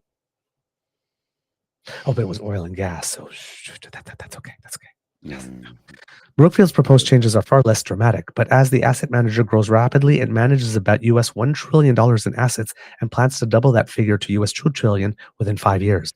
Its proposed changes demonstrate the powerful allure of the vast pools of capital increasingly flowing to the US and other premier stock indexes around the world. So, these are all elements of truth that the man sitting in front of that mic that we just showed you, wanting to put another man on trial for lack of truth, just conveniently forgot to add to any conversation he's had about Carney and Brookfield since he started raising the subject. Now, Carney is not helping himself here. He isn't. No, he's not. But conservatives also don't have a case. No, but I mean, you are correct. Carney is not helping himself here at all. Yep. It's not a good look. And this is the stuff. This is the stuff that makes me think if the polls are good, March 9th he wins and March 10th he goes, because if he continues to answer questions like this, he is going to create the opportunity sooner rather than later for the conservatives to beat down on him and redefine him. So this is the part that I'm worried about Mark Carney not being a politician and not being the most dynamic speaker. Because if he gets on a one-on-one with Pierre on this, Pierre's going to flatten him on optics. Colbier, when did you do it? What's the date? Just the date, please. Just the date. Tell me. Why does that those dates don't match? Just the date. Just the date. And Carney, who's more slow and more deliberate and more like this, in a one-on-one with Pierre, with him like doing the yippee chihuahua thing, he's not going to have a chance to do my first point, my second point, and I would like to finish with my third. That's not going to happen. There's going to be no time for that. All right. So now we get to the questions. If we go back to Pierre's thing at 2254, and I'm going to show you how he trails off at the end of his sort of statement leading into questions, because when he walked to the podium, again, because he always starts in French, so we didn't show it to you, he looked again like it was one of those nights that he either didn't sleep at all, was forced by Anna to sleep in the bathtub, or hit the bottle really hard.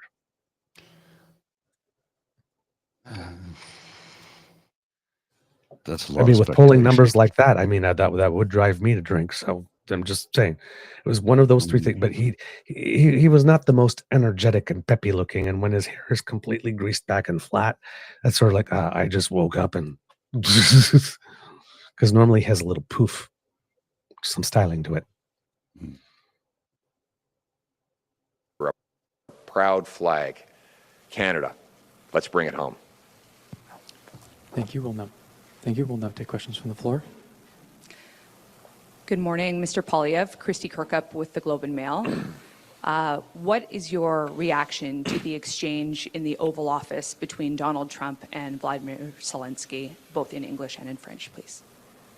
We support Ukraine in its right to defend itself and to be independent. The aggressor in this conflict is Russia. Russia carried out an unprovoked invasion of Ukraine, an invasion that it has been mercilessly prosecuting for the last 3 years, and Ukraine has been the victim of that invasion. All democracies need to stand with Ukrainians and their right to defend themselves and reclaim their territory. And any suggestion to the contrary is wrong. I would further add that Canada could have helped defund Putin. We could have approved the Energy East pipeline, which would have sent 1 million barrels of Western Canadian oil to the Atlantic, where it could have been shipped to Europe. We could have approved LNG projects in Quebec and Atlantic Canada, as the Germans, the Ukrainians, the Greeks, and others pleaded with us to do. All of that would have broken dependence on Putin. But Justin Trudeau said there was no business case.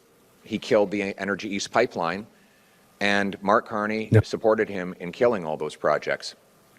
Bill C-69 makes it impossible to send our resources out of North America.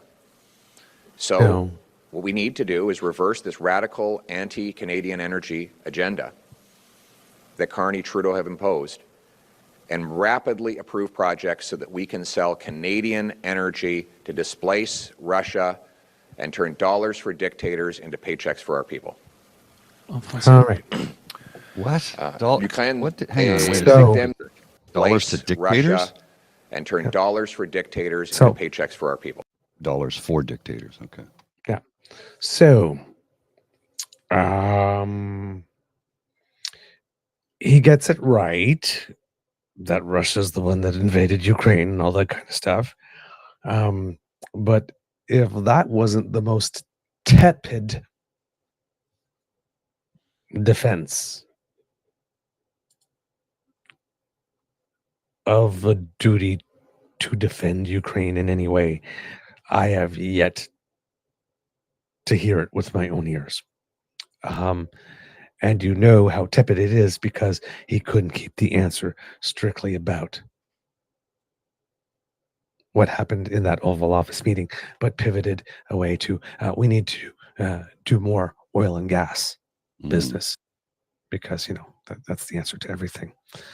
2652, Mr. Grizzly, again, asked about specifically the coalition of the willing, which appears to be one of the results of the big European meeting, is that there is a coalition of the willing that seems to be getting ready to provide the securities for Ukraine. He's asked about that. Famously George Bush's speech. Yes, as Coalition well. of the willing. Yes, those words always make me a little nervous. Morning, Colton for LCTV. If you can also respond in French and English, that'd be appreciated. Our allies are calling for a coalition of the willing to guarantee the security of Ukraine. You talked about pipelines there, but what tangible military supports would your government provide Ukraine, and does it include Canadian troops on the ground? Thank you for your question. I haven't seen any such proposal. What I can tell you is that we've already supported, for example, giving missiles. We got a thank you letter from the Ukrainian military for the missiles that James Bazan, my shadow minister of defense, identified, and then the government eventually accepted his suggestion to donate them. We also think that that the best way to provide support is by selling Canadian energy, breaking the Russian monopoly that finances the war. Putin has total dominance on the European energy market because Canada, under Justin Trudeau and the Liberals, has said no. You know, I wonder sometimes, if we had 1 million barrels of Western Canadian oil going to Europe right now, or 3 years ago, if we had thousands of cubic feet every day of natural gas going to Europe from Canada, would Putin have been able to fund a 3-year-long war? I doubt it. But Justin Trudeau and Mark Carney said there was no business case for exporting LNG. Wait a minute. I doubt it. Do you know how much money Putin has? All of the oligarchs, that's not their money. It's Putin's money. Notice how they keep falling out of windows? This guy's not playing with a full deck. And oil, both of them have opposed pipelines. They're on the record. Don't be fooled. The last-minute promises they make before elections are not even worth the promises, not even worth the paper they're written on. Only the Conservatives will repeal the Liberal anti-development law and rapidly export Canadian oil and gas and other materials to break dependence on dirty dictators and bring home powerful paychecks for our people. All right. Merci. Bring home powerful paychecks for our people. I know. Why did he have to throw that? That doesn't... Oh. I know. It's just silliness. Okay, so to go through I'll be right back. more of Pierre's silliness here. In these two answers kind of go together because in his first answer, right, which was an utterly passionless, allegedly pro-Ukraine statement, which drifted into making a case for energy east, so much about caring for Ukraine. In this one, the question is, what tangible military supports would your government provide Ukraine? And does that include Canadian troops on the ground? Mentions nothing about Canadian troops on the ground. It goes, I haven't seen such a proposal. The question was about what you would propose if you were the government. So clearly, nothing. So much for caring about Ukraine, because it seems to me that this is something that you might have thought about as part of your foreign policy if you're to become prime minister one day. But you turn around, you go, I haven't seen such. Nobody asked you to react to a proposal to provide military supports to Ukraine. They asked what your government would do. Your answer clearly was nothing. And once again, you went back to pivoting to selling more oil and gas. That tax cut and perhaps cutting some red tape will surely solve the world's problems.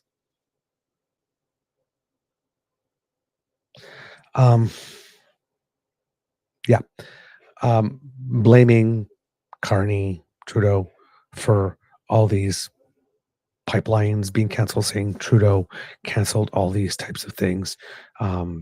But that is not necessarily true. That's not necessarily true. And we know that Energy East was not canceled. Like, a lot of these projects weren't canceled by the government. A lot of these projects were the companies pulled out. Yeah.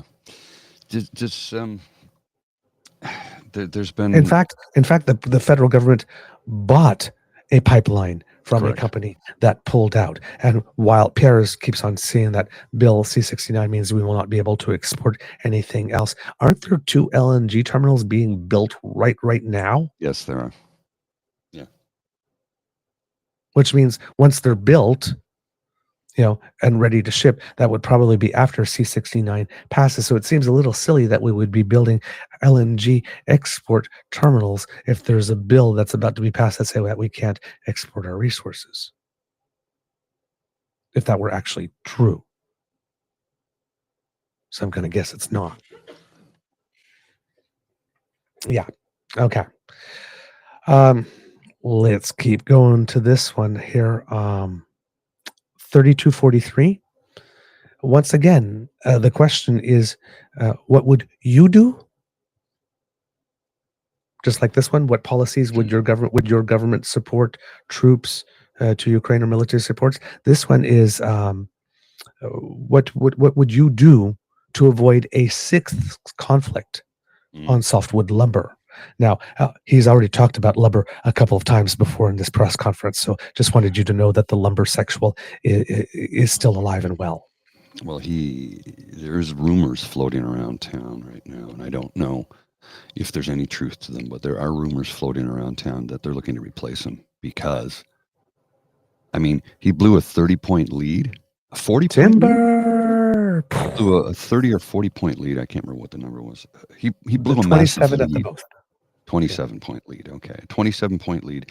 He blew that simply by doing nothing but yelling about Trudeau, and then Trudeau decided to resign, and that lead disappeared because people aren't tired of the Liberal Party policies. They're just leader fatigue. Again, fueled by social media and right-wing American-owned hedge funds that own most of the publications in this country that they've been saying crap for years. Most of the crap is just that crap with no credibility or shred of the truth to it. But because he's blown that lead, simply by continuing to blame the prime minister who is resigning soon, people are like, no, people were not sick of the government in power. They were just, it was leader fatigue. And Operation Keep Pierre Talking appears to have worked. Oh boy, is it ever. All right, 3243. Yes. What would you? Thank you. Let's not forget, the question was, what are we going to do to avoid or address a future softwood lumber crisis? It's not a future crisis. It's a present and past crisis. These tariffs have now been in place now for 9 years. after Stephen Harper succeeded within 80 days of becoming Prime Minister in convincing George W. Bush to eliminate the softwood lumber tariffs and reimburse $4 billion of wrongfully collected tariffs. The tariffs went right back in under Trudeau, and for 9 years the Liberals have failed to have them lifted. Not only that, but Joe Biden doubled the softwood tariffs on Canada. All of this before Trump. So the Liberals then went on to sign a trade agreement with Trump that allowed the tariffs to stay in place. That's one of the reasons we're in such a terrible mess. I will fight for an end to these softwood tariffs, and I would activate American home builders and young families looking to buy homes and say to them, look, you're paying more because of this tariff tax on building materials. So if you want more affordable homes, call your congressman and your senator and tell them to get the president to drop these ridiculous tariffs. Finally, why not build some homes in Canada? There's nothing Donald Trump can do to stop us from building homes in Canada. Wasn't he the guy who said he was housing minister and he built exactly how many homes when he... No, 6. There were 6 built. 6, sorry. There were 6 homes built while he was overseeing a portfolio that involved housing. He was never housing minister. Yes. But So of several portfolios he was managing at the time. Yes. We'll continue. That is a homegrown business. Pun intended. So we take the GST off new homes. We incentivize municipalities and provinces to take their taxes off. Let's build hundreds of thousands of new affordable homes for our young families using Canadian softwood lumber. Thank you. Okay. You do realize that if the tariffs go on softwood, if they go way up 25%, as Trump says, that will decimate home building across the United States. Yes. Right across the country. It will decimate it. So this contained so many damn lies that when I wrote a thread about this, I actually had to take a 4-tweet aside in order to address this. Now, the only reason I know this is because I followed this issue like a hawk, because one of the things that really bothers me, and has always bothered me, is when I was in history class and I learned about several border disputes that we had with the United States somewhere along the way. And then I kept on saying, you know, that border, like, it's like when you go into Manitoba, it's like, it's not a straight line around that 49th. There's a little part that goes up into Manitoba. What was that about? Oh, that was a trade dispute, and the United States won. Where the border line between Canada and the United States is in around the Strait of Juan de Fuca. Yes. Where that is placed has something to do with fishing stocks, and the decision was made to benefit the United States over and over and over again. So that always put a little bug in my ears, like, why does the United States always win when they go against us? And softwood lumber was one of those things, because when I was old enough to remember, softwood lumber was like a several decade battle that had been going on, and we had kept on going to tribunals, and we would win. And then the United States would appeal. And then we'd go to a tribunal and we'd win. And the United States would appeal. And we'd go to a tribunal and we would win. And it was this song and dance forever. And we got to about 2006 and we were at the final tribunal. There was no other appeals after this. Final. And we've won everything all the way through. And we prevailed. And what did Stephen Harper, who was Prime Minister at the time, do? Because Pierre is saying that Trudeau screwed it all up. And a resolution was what former Prime Minister Stephen Harper secured back in 2006 when he brought lumber 4 to an end by signing the Softwood Lumber Agreement. The deal amounted to a complex mix of quotas and export taxes, all designed, according to Global Affairs Canada, to promote, quote, a stable and predictable trade environment. If that doesn't sound much like the true spirit of free trade, that's because it was the furthest thing from free trade. It was carefully managed trade. In other words, Stephen Harper, instead of waiting for the verdict of the tribunal that would have said, we won, and it would be over forever for good, at the very last moment, signed a new agreement where he agreed that quotas and export taxes would be imposed on our lumber. He agreed to them. That's what he did in 2006. It wasn't, that was 9 years before Justin Trudeau. It was one of the first freaking things he did. Because if you remember when Stephen Harper became prime minister, remember David Emerson was a minister in the Liberal government, and then he ran as a Liberal and won his seat and then crossed the floor to the Conservatives to become a minister in their government so he could see the softwood lumber betrayal through to the end. That led to the 2006 stuff. Right. If you remember that.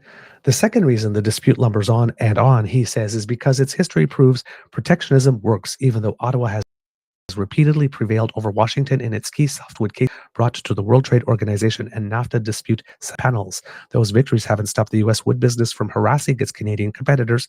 Typically, the cycle of legal and regulatory wrangling takes an agonizing 5 years to run its course. Nelson says from the time the American lumber lobby files a formal complaint, facing such lengthy, costly litigation, he says, it makes economic sense to try and find some kind of resolution. So every time they would make a complaint, it was a 5-year process for that complaint. And then they would make another one and another one. Another one, and it just kept going.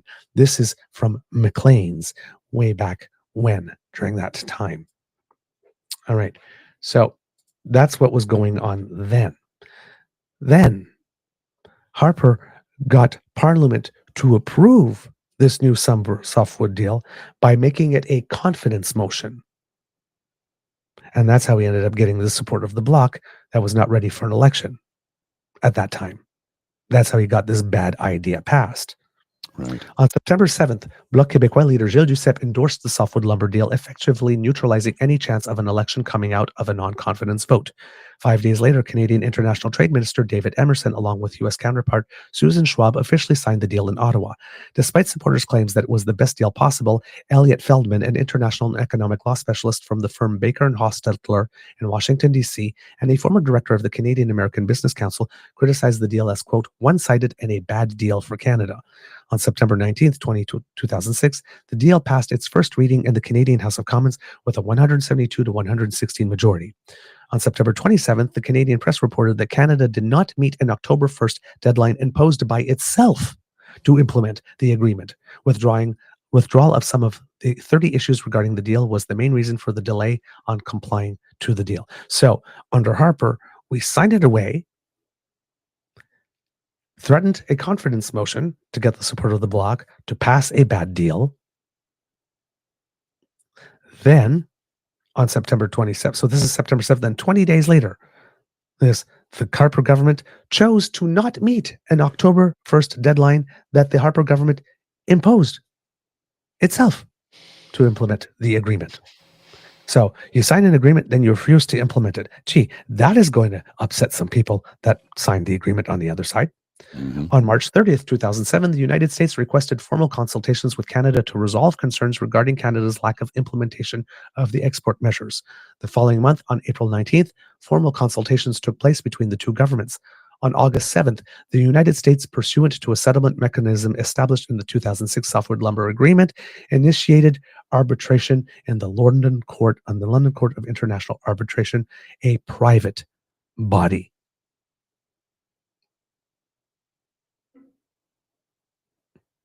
Prime Minister Harper agreed to a private body as a dispute resolution mechanism for softwood lumber. He signed the deal in September 2006. In August 2007, less than a year later, the United States had filed a new grievance, thus starting the multi-decades-long process all over again from square one.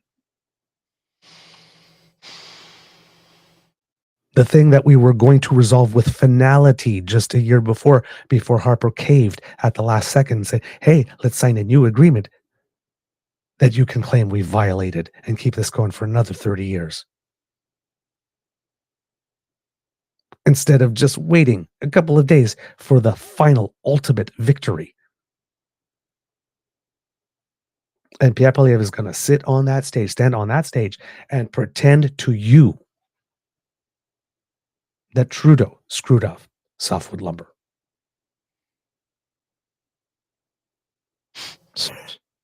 My God. The official request for arbitration took place on August 13th. Canada responded to this request for arbitration on September 12th. The next year, on January 18th, the U.S. government filed a second arbitration request because that's what the United States does. They just keep filing them. Mm-hmm. This one focused on the provincial implementation programs of Ontario and Quebec. Canada responded on February 18th, 2008. On March 4th, the LCIA, that's the private body, ruled in the first arbitration that Canada was indeed in violation of the 2006 Softwood Lumber Agreement. So we signed it and immediately proceeded to violate it in such a way that a private board that we said we would subject ourselves to decided that we violated to their justify, starting another 2-decade-long process of unending grievances. The panel had been made up of a Belgian arbitrator nominated by Canada, a British arbitrator named by the United States, and a panel president from Germany. On February 26, 2009, that private board announced its ruling in the second arbitration case. Canada was in breach of the Softwood Lumber Agreement as a result of its failure to properly calculate quotas from January to June in 2007. Apparently, we could not do math. Whether that was accidental or accidentally on purpose, we'll never know. The arbitration body ordered that sawmills in the provinces of Ontario and Quebec be closed. So we got royally fucked by Harper on softwood lumber. Yeah. Just to make it clear. So when Pierre's going like this, if it wasn't for Trudeau, we'd be better. Like we'd have all the softwood lumber to build our homes. Like, no.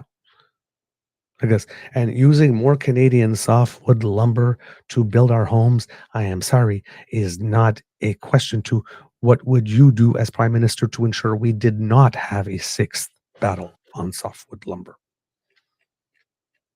Utter bullshit is his answer.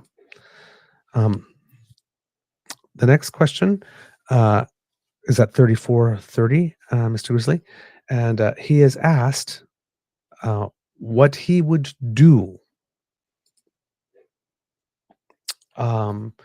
because he previously, when he's talking about AI and the data centers and whatnot like this, we've got cold climate, so that'll help us with the batteries because batteries heat up and they work better in a cold climate. This whole battery storage centers type of thing, and and we have we're an energy superpower, so it takes a lot of energy to run these data things. So because we have cold weather and we have energy, we have these advantages. So he is being asked how would he leverage these advantages to pursue AI data centers in the context of tariffs coming from the United States. And the brilliant economist's answer is. Good morning, Laura Osmond with The Logic. If you could please respond in English and in French. In your Canada First speech at your rally, you spoke about leveraging Canadian energy and our cold climate to power AI data centers in the context of the tariff threat. How specifically would you leverage those Canadian advantages in the context of a trade dispute with the United States? Well, the Americans need data, and data takes energy. These data centers are they're energy eating beasts. As I said in my speech, an inquiry to an AI chatbot takes 10 times as much electricity as a Google search. Interesting Meta, fact. Microsoft, Google, and other tech giants are all buying or building nuclear power stations so that they can power their data centers. The Americans cannot keep up with their own demand. We, on the other hand, have a surplus of electricity, and a surplus that we could massively expand if we were to repeal the anti-development laws. We could build natural gas power plants in Alberta. We could get the politics out of the Canadian Nuclear Safety Commission to speed up safe construction of both CANDU reactors and small modular reactors. We could produce even more hydroelectricity, and we could be paid hundreds of billions of dollars for that energy to power data centers. And let's make this the place to build them. If we have fast permits and clear rules, then the data centers can be built here, And that would give us more power. Imagine if the new gold, if the gold of the coming century is data, and we have it on our soil, then we're the ones with the control. That's what I mean when I say, let's bring it home. En français. Okay. En français. En français. The question wasn't, what do you mean when you say bring it home? The question is, how would you leverage the fact that we have a lot of energy and the fact that our climate is cold to construct these AI data centers in the context of US tariffs? There was no how. No, of course not. In that answer. He mansplained that data centers require lots of energy and we have a lot of it. He didn't get into anything about the cold. A couple of interesting factoids about how much energy is required to process. But how would you leverage that in the context of tariffs? I'm guessing that the answer is that he's not. Because you'd think about all that he's talked about, that he would have a few thoughts about that to share on the how, but nope. He's got nothing but a variation on cut red tape, which is, of course, cutting citizen protections. Mm-hmm. That's it. Then he's asked the question that kills about the dip in the polls.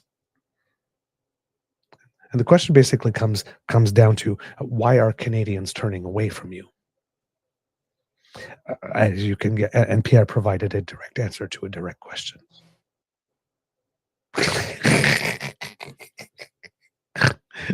Now, that most definitely did not happen. Mr. Grizzly. Just a second. 36, sorry. Yeah. This is some skating.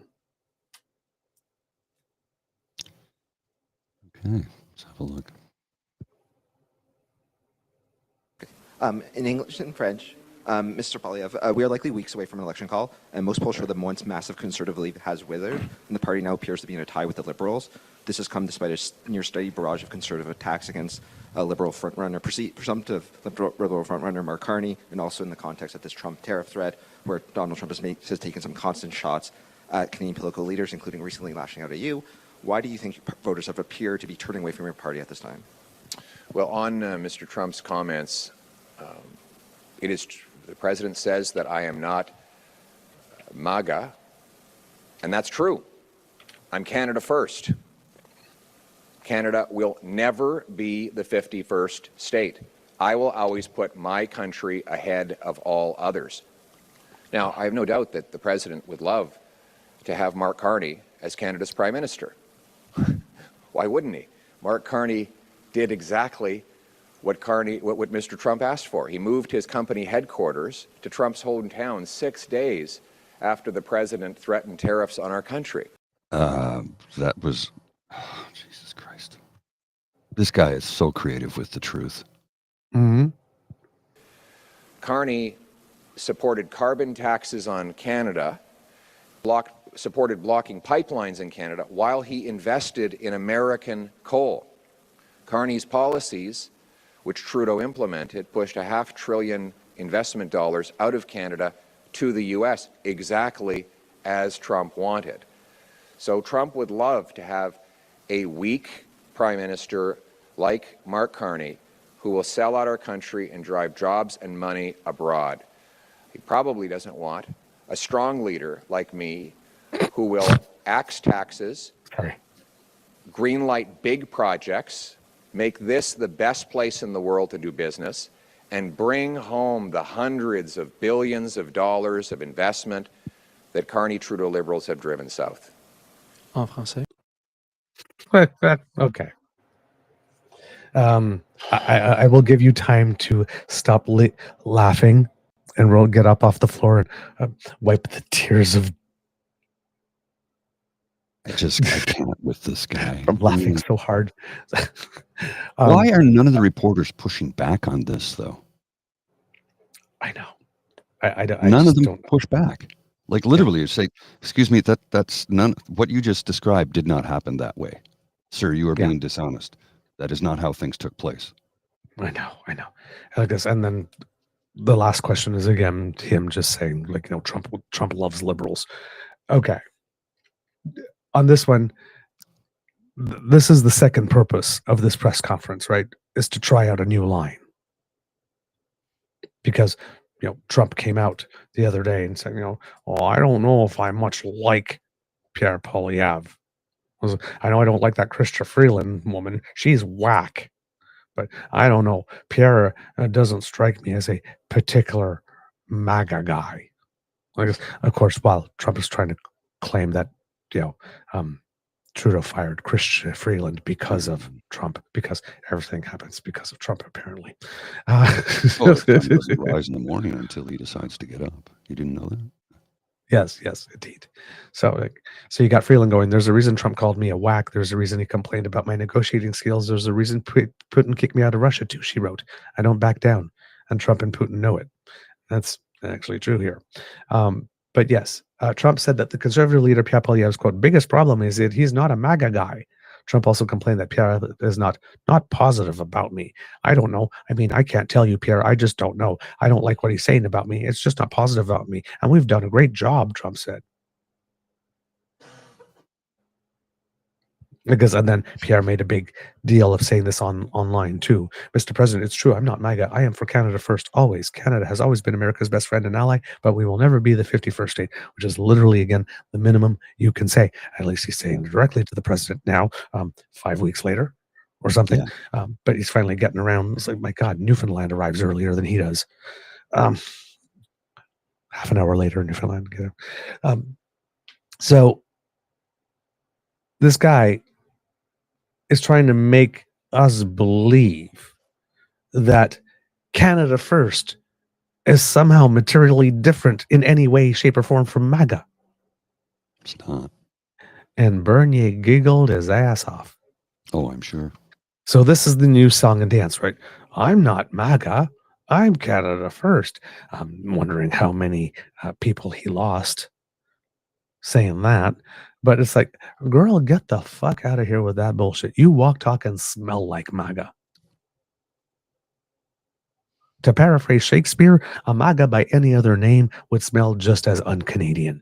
You could call it Canada First. You could call it Canada Always. You could call it, no, look at me. I'm really not like, dude. He says he doesn't recognize two genders. You say you're not aware of more than two. He talks about cutting foreign aid. You talk about building a military base and funding it with foreign aid. Days later, sometimes on the same very day. Like, come on, man. You're not MAGA. You are MAGA. Yeah, you are MAGA. You are MAGA. Canada First is just another word for MAGA. It's just, come on, dude. But apparently this is the new song and dance now. Yes. So, and in that last little bit that we're not going to show, he claims that he will be better at anything meaningful than Carney would be. That he who fears his own base is strong and Carney is weak, and Trump loves liberals because they're so weak, because liberals give Trump what he wants, which is the reason why he hates Chrystia Freeland so much, because the liberals gave Trump what he wanted. Yeah, and why he wanted Trudeau gone so bad, because the liberals gave Trump what he wanted when he was there last time. So there's this long-standing fallacy that the Conservatives are good fiscal managers. Number one, we know that's not true. It's proven that it's not true. It's not. They have not proven it once in the last 100 years. No. And another long-standing fallacy that they stand up for Canadian military and military personnel, which is not true at all. They have cut. Mm-hmm. Now, with the exception of Jean Chrétien in the EH 101, it's always been the Liberal Party that has funded the military at higher levels than anybody else. And that is a verifiable historical fact. Who killed the Avro Arrow? Conservatives. Who built the Avro Arrow? Liberals. Who bought these CF-18s? That would be Pierre Trudeau, to replace the aging Voodoos. Now, the F-35 deal was struck up. Did that begin under Chrétien and then go through Harper? And then, because it's been going on for quite some time. Yeah. And I know people are talking about canceling it, and Trudeau had originally said he wanted to cancel the F-35 deal. But I think after he discovered that there are millions of jobs tied into the supply chain for that aircraft that we actually helped develop, yeah, that contract won't be torn up at all. But historically speaking, the Conservatives are not good fiscal managers, and the Conservatives have harmed the Canadian military. And that's as simple as it is. It's that simple. So for Pierre Poilievre to act like a tough guy, which is really funny. Mm-hmm. It's really funny. As you can see, Kits and Kubs, you have the story of what happened with Trump and Zelensky. You have the story about where the Conservatives are in the polls. You have the story about the Prime Minister being in Europe, having this very important meeting with the Coalition of the Willing. And then you have this Pierre conference. And all four events, if you look at them individually in a silo, look completely unrelated. Mm-hmm. And you can make a case saying, well, no, that's different like this. But when you connect them, when you put them all together, how does this relate to that? Yes. What happened on Friday, you know that happened on Friday, and you know that governments are going to ask you to react to this, particularly in Canada that has the largest Ukrainian diaspora in the world. You are going to be asked. At the same time, you have this polling thing coming up, which feels that you need to come up and preempt that. And during the preemption part, notice that in all his prepared statement, we didn't show you the prepared statements all that much, but there's hardly any mention whatsoever of anything Ukraine in the prepared statements. And the prepared statements, he basically again claimed that everybody else agrees with his ideas on how to fight tariffs, even though, as we've made very clear on the show, he was the last to reveal his plan. And when he did, it was just a collage of things that everybody else had already said and the already agreed upon consensus course of action.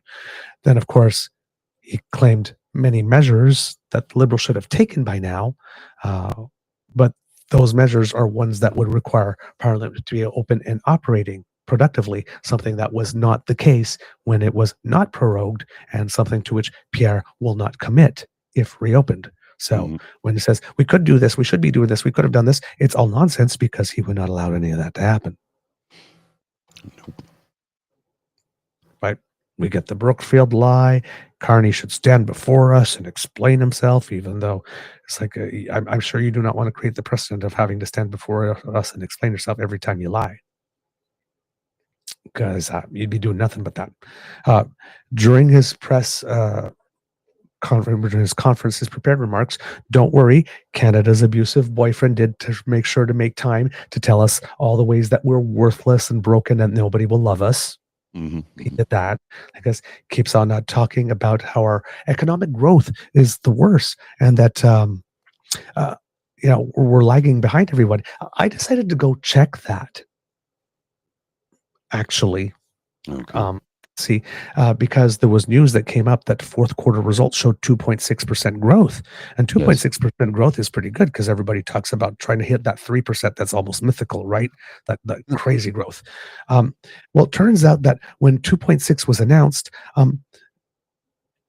figures are announced first and then they're revised a couple of months later.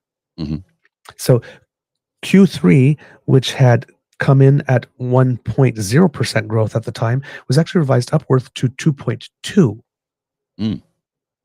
And Q2, which was actually came in at 2.2, was revised upward to 2.8. So in the most recent data, percent growth that they're predicting are wish to attain. And how did the other nations in the G7 do, comparatively speaking, sir? I am glad you asked that, Mr. Grizzly, because that's specifically what I went to look. And by the way, Q1 numbers had come in at 1.7, but they had been previously revised to 1.8 at the beginning of the year. So, and at the beginning of the year, growth for Canada was predicted to come in at 1.6% for 2024. Well, if Q1 is 1.8, Q2 is 2.8, 2.8, Q3 is 2.2, and Q4 unrevised is 2.6. And all three previous quarters numbers have been revised upwards, either slightly or by a lot.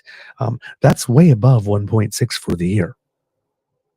Right. So I thought, that's interesting. I should go and check that. So I went to the International Monetary Fund's website. Mm-hmm.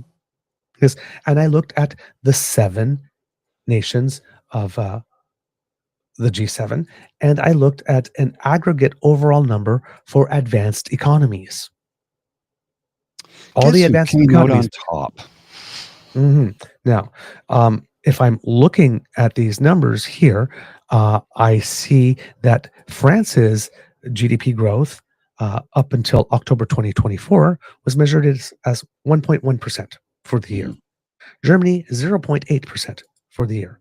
Japan, 1.1%. Italy, 0.8%. The United Kingdom, 1.5%. The United States, 2.2%. All of the advanced economies as a block, 1.8%. And Canada, 2.4%. So, according to Pierre Poilievre, we're broken and the economy is suffering, but it's growing faster than any other in the G7. And the group of all economic advanced countries. So please make that make sense to me. How can he lie like that and get away with it? I'm guessing Pierre did not update his Canada's broken numbers to reflect the most recent numbers made available by Statistics Canada. So it would seem. We got to wrap up, sir, but I just wanted to share something with you quickly because I thought this was kind of interesting. I'm going to put this on the screen. I'll let you have a look at it, and then I'll for the folks at home who are listening. And this one just makes me chuckle horribly. Just horribly, happily, I don't know. It just makes me laugh because, oh my goodness. So this gentleman called The Dark at PMA Tribe tweeted to the truck driver plebe, "What do you make of all these polls that have the Liberals leading now?" And truck driver plebe, the plebe reporter as he likes to call himself, responds with, "I think they are purposely oversampling university-educated Canadians."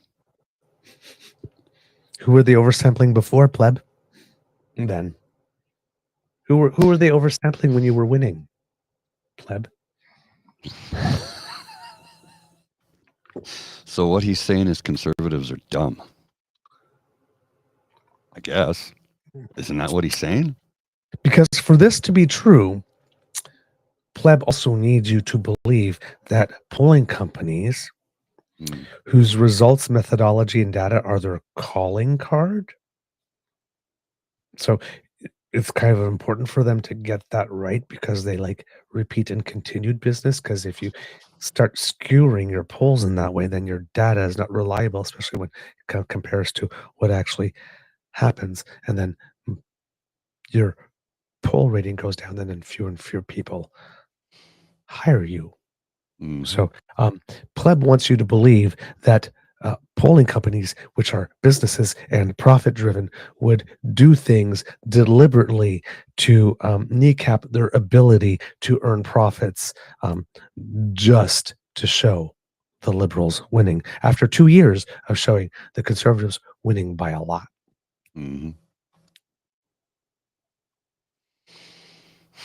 Couldn't possibly be that the moment has passed this guy by. Has to be rigged. Well, and just one more final tidbit for you here that is truly troubling, and this is from Axios.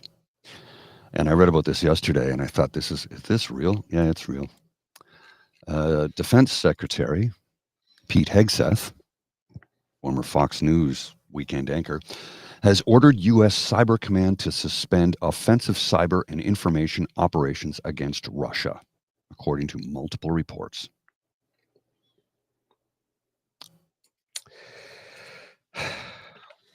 Do you not see a big problem with that? Because I sure as hell do. Don't look at Russia anymore. No. Cyber Command, don't look at Russia. Don't look at any of their propaganda or any of the things they're doing. Just leave them be. We can trust them.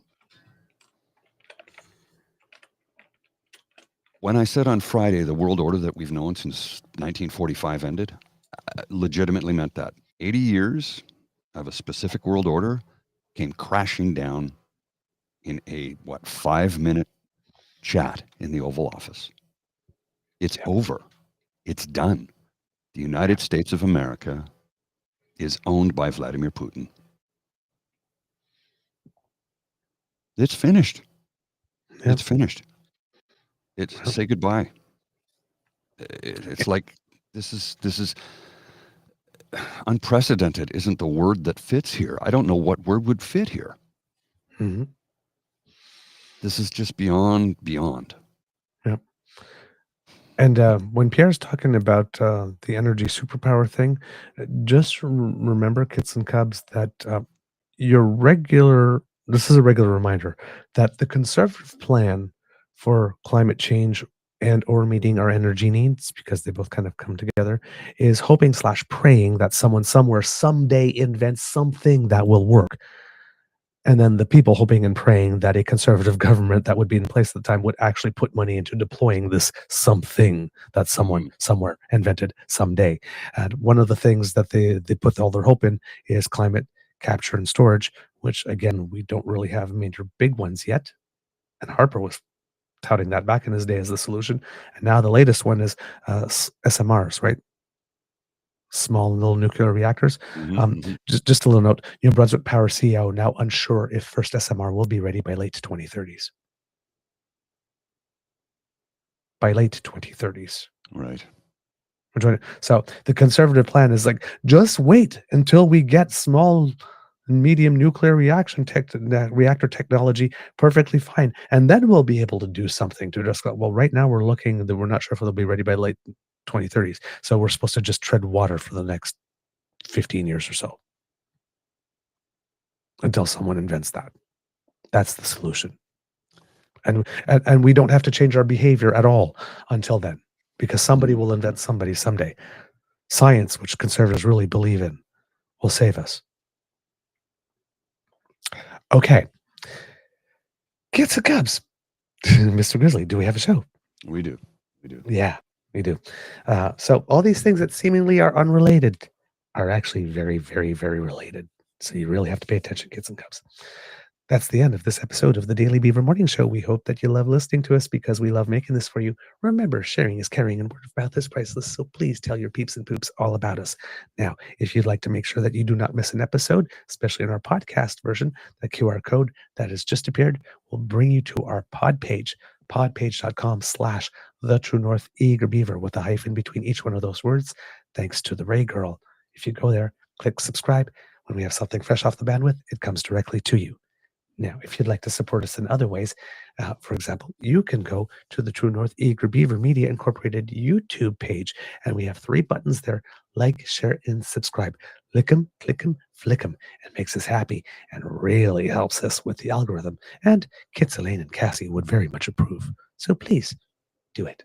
We really, really appreciate it. If you would like to help us in another way, for example, maybe financially, because we do incur some costs to bring this show to you. And if you would like to help us with that because you like our product and you would like to encourage us to do more, we would be very, very, very grateful for your support. The QR code that's appeared by Mr. Grizzly's head will bring you to the Emergency Hydration Fund here at the Beaver Lodge, as we affectionately call it, but it is technically our tip jar. So if you would like to go there, that's ko-fi.com/eagerbeaver, all in one word. And if you would like to make sure that a token of your appreciation is left there, we would be very grateful for that. Thank you so very much. Now, if you're not able to contribute financially, please do not worry, because the gifts of your attention and participation are the ones that matter the most to us. And we love to hear from you. TrueNorthEagerBeaver@gmail.com is where you can write us. And if you would like to donate to us as well without having to go through PayPal or the CEO Bros, that type of stuff, because you want to keep your donation 100% Canadian, that's why you do it. A direct transfer sent to TrueNorthEagerBeaver@gmail.com will do the trick for you. Now, if you do want to write to us, you can also reach us at the Blue Sky Beaver Lodge at True Eager, at the Bad Place, also at True Eager, on our Facebook page, True North Eager Beaver. And hey, if you're watching on YouTube with the damn fam, right down here in the comments section, leave us a little something. Let us know what you think. We do try to read everything. Thank you so much. Your comments do make the show better because democracy is something that you do. There's a liberal leadership race in Quebec going on. There is the federal liberal leadership race. Again, do what you need to do to make sure that you verified your status to be an eligible voter when voting starts. I believe it has already started as well. So get your vote in. So verify your identity and get your vote in. I'm still going to have to figure out how to do that because I still have not been sent anything. So I don't know if they're dealing people in a certain order and then they're coming or what, but I haven't. So I'm probably going to have to go and figure out how to do it before the deadline because I do want to vote. There is a by-election, of course, I think a provincial by-election in Manitoba coming up, and it has just been announced as well that there will be a federal by-election in the province of Quebec, which is coming for April, which is kind of interesting. But of course, if an election is declared prior to that, of course, the by-election won't hold, and the election date will just be that from that one. All right. I think that's all I got for the democracy, something that you do section. Mr. Grizzly, do you have some words of wisdom? Not today, man. I'm just tired. I'm just really tired and rather brainless at the moment. I got to take out Lola in a minute here, so just dress warmly because it's a little chilly in the nation's capital, but it's going to warm up over the next few days. I'm going to see if I can get out on the canal before it gets closed, because it looks like over the next few days it's supposed to warm up to +4, which means that will be the end of the canal for the season. So maybe I can get out there today at some point. Anyway. Good. The latest federal by-election is for Halifax for the seat that the now mayor of Halifax, Mr. Fillmore, has vacated in order to run for City Hall. So it would take place on April 14th if there's not an election declared prior to that. Okay. All right. Mr. Grizzly, please cue the cock. You are listening to a True North Eager Beaver Media Incorporated podcast. The True North Eager Beaver podcasts are proudly brought to you by our founding sponsors, the Misfit Mysteries from Corvid Moon Publishing, your source for science fiction, fantasy, and cozy mysteries featuring a broad diversity of characters, CanadianTarot.com, their uniquely Canadian online eclectic tarot community, and the Peppermaster, hot pepper sauces made from farm fresh ingredients to thrill your taste buds and expand your mind. We are grateful to the Crier Media Network for its support, Pete Jarvis for our artwork, and Paul Joseph Something for our opening and closing sequence music.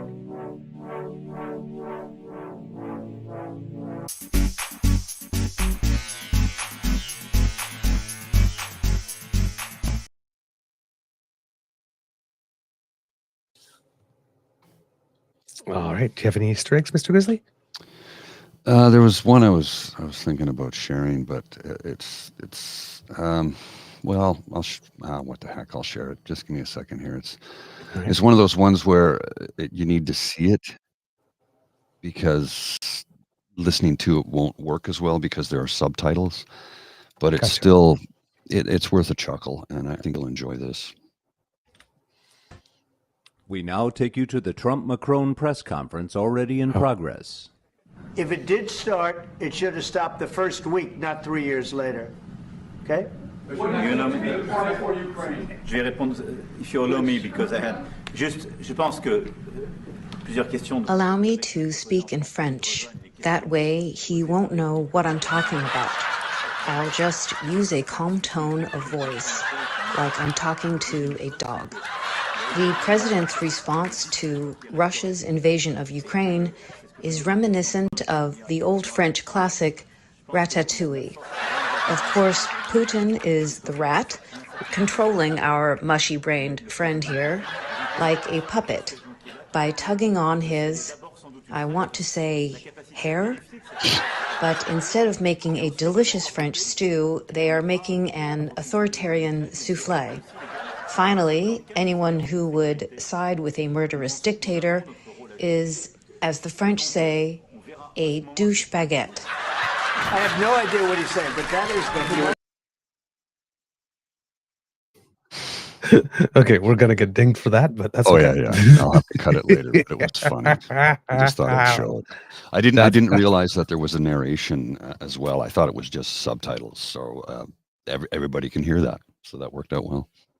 All right, absolutely perfect. All right, have a terrific day, everyone, and watch The Briar. Sure. Oh, and happy Ramadan to those who are observing. Oh yeah, it is Ramadan. That's right. Yeah. Oh, hold on, wait a minute. And I think it's playing with 3D's birthday as well. I don't So know. happy birthday. All righty. All right.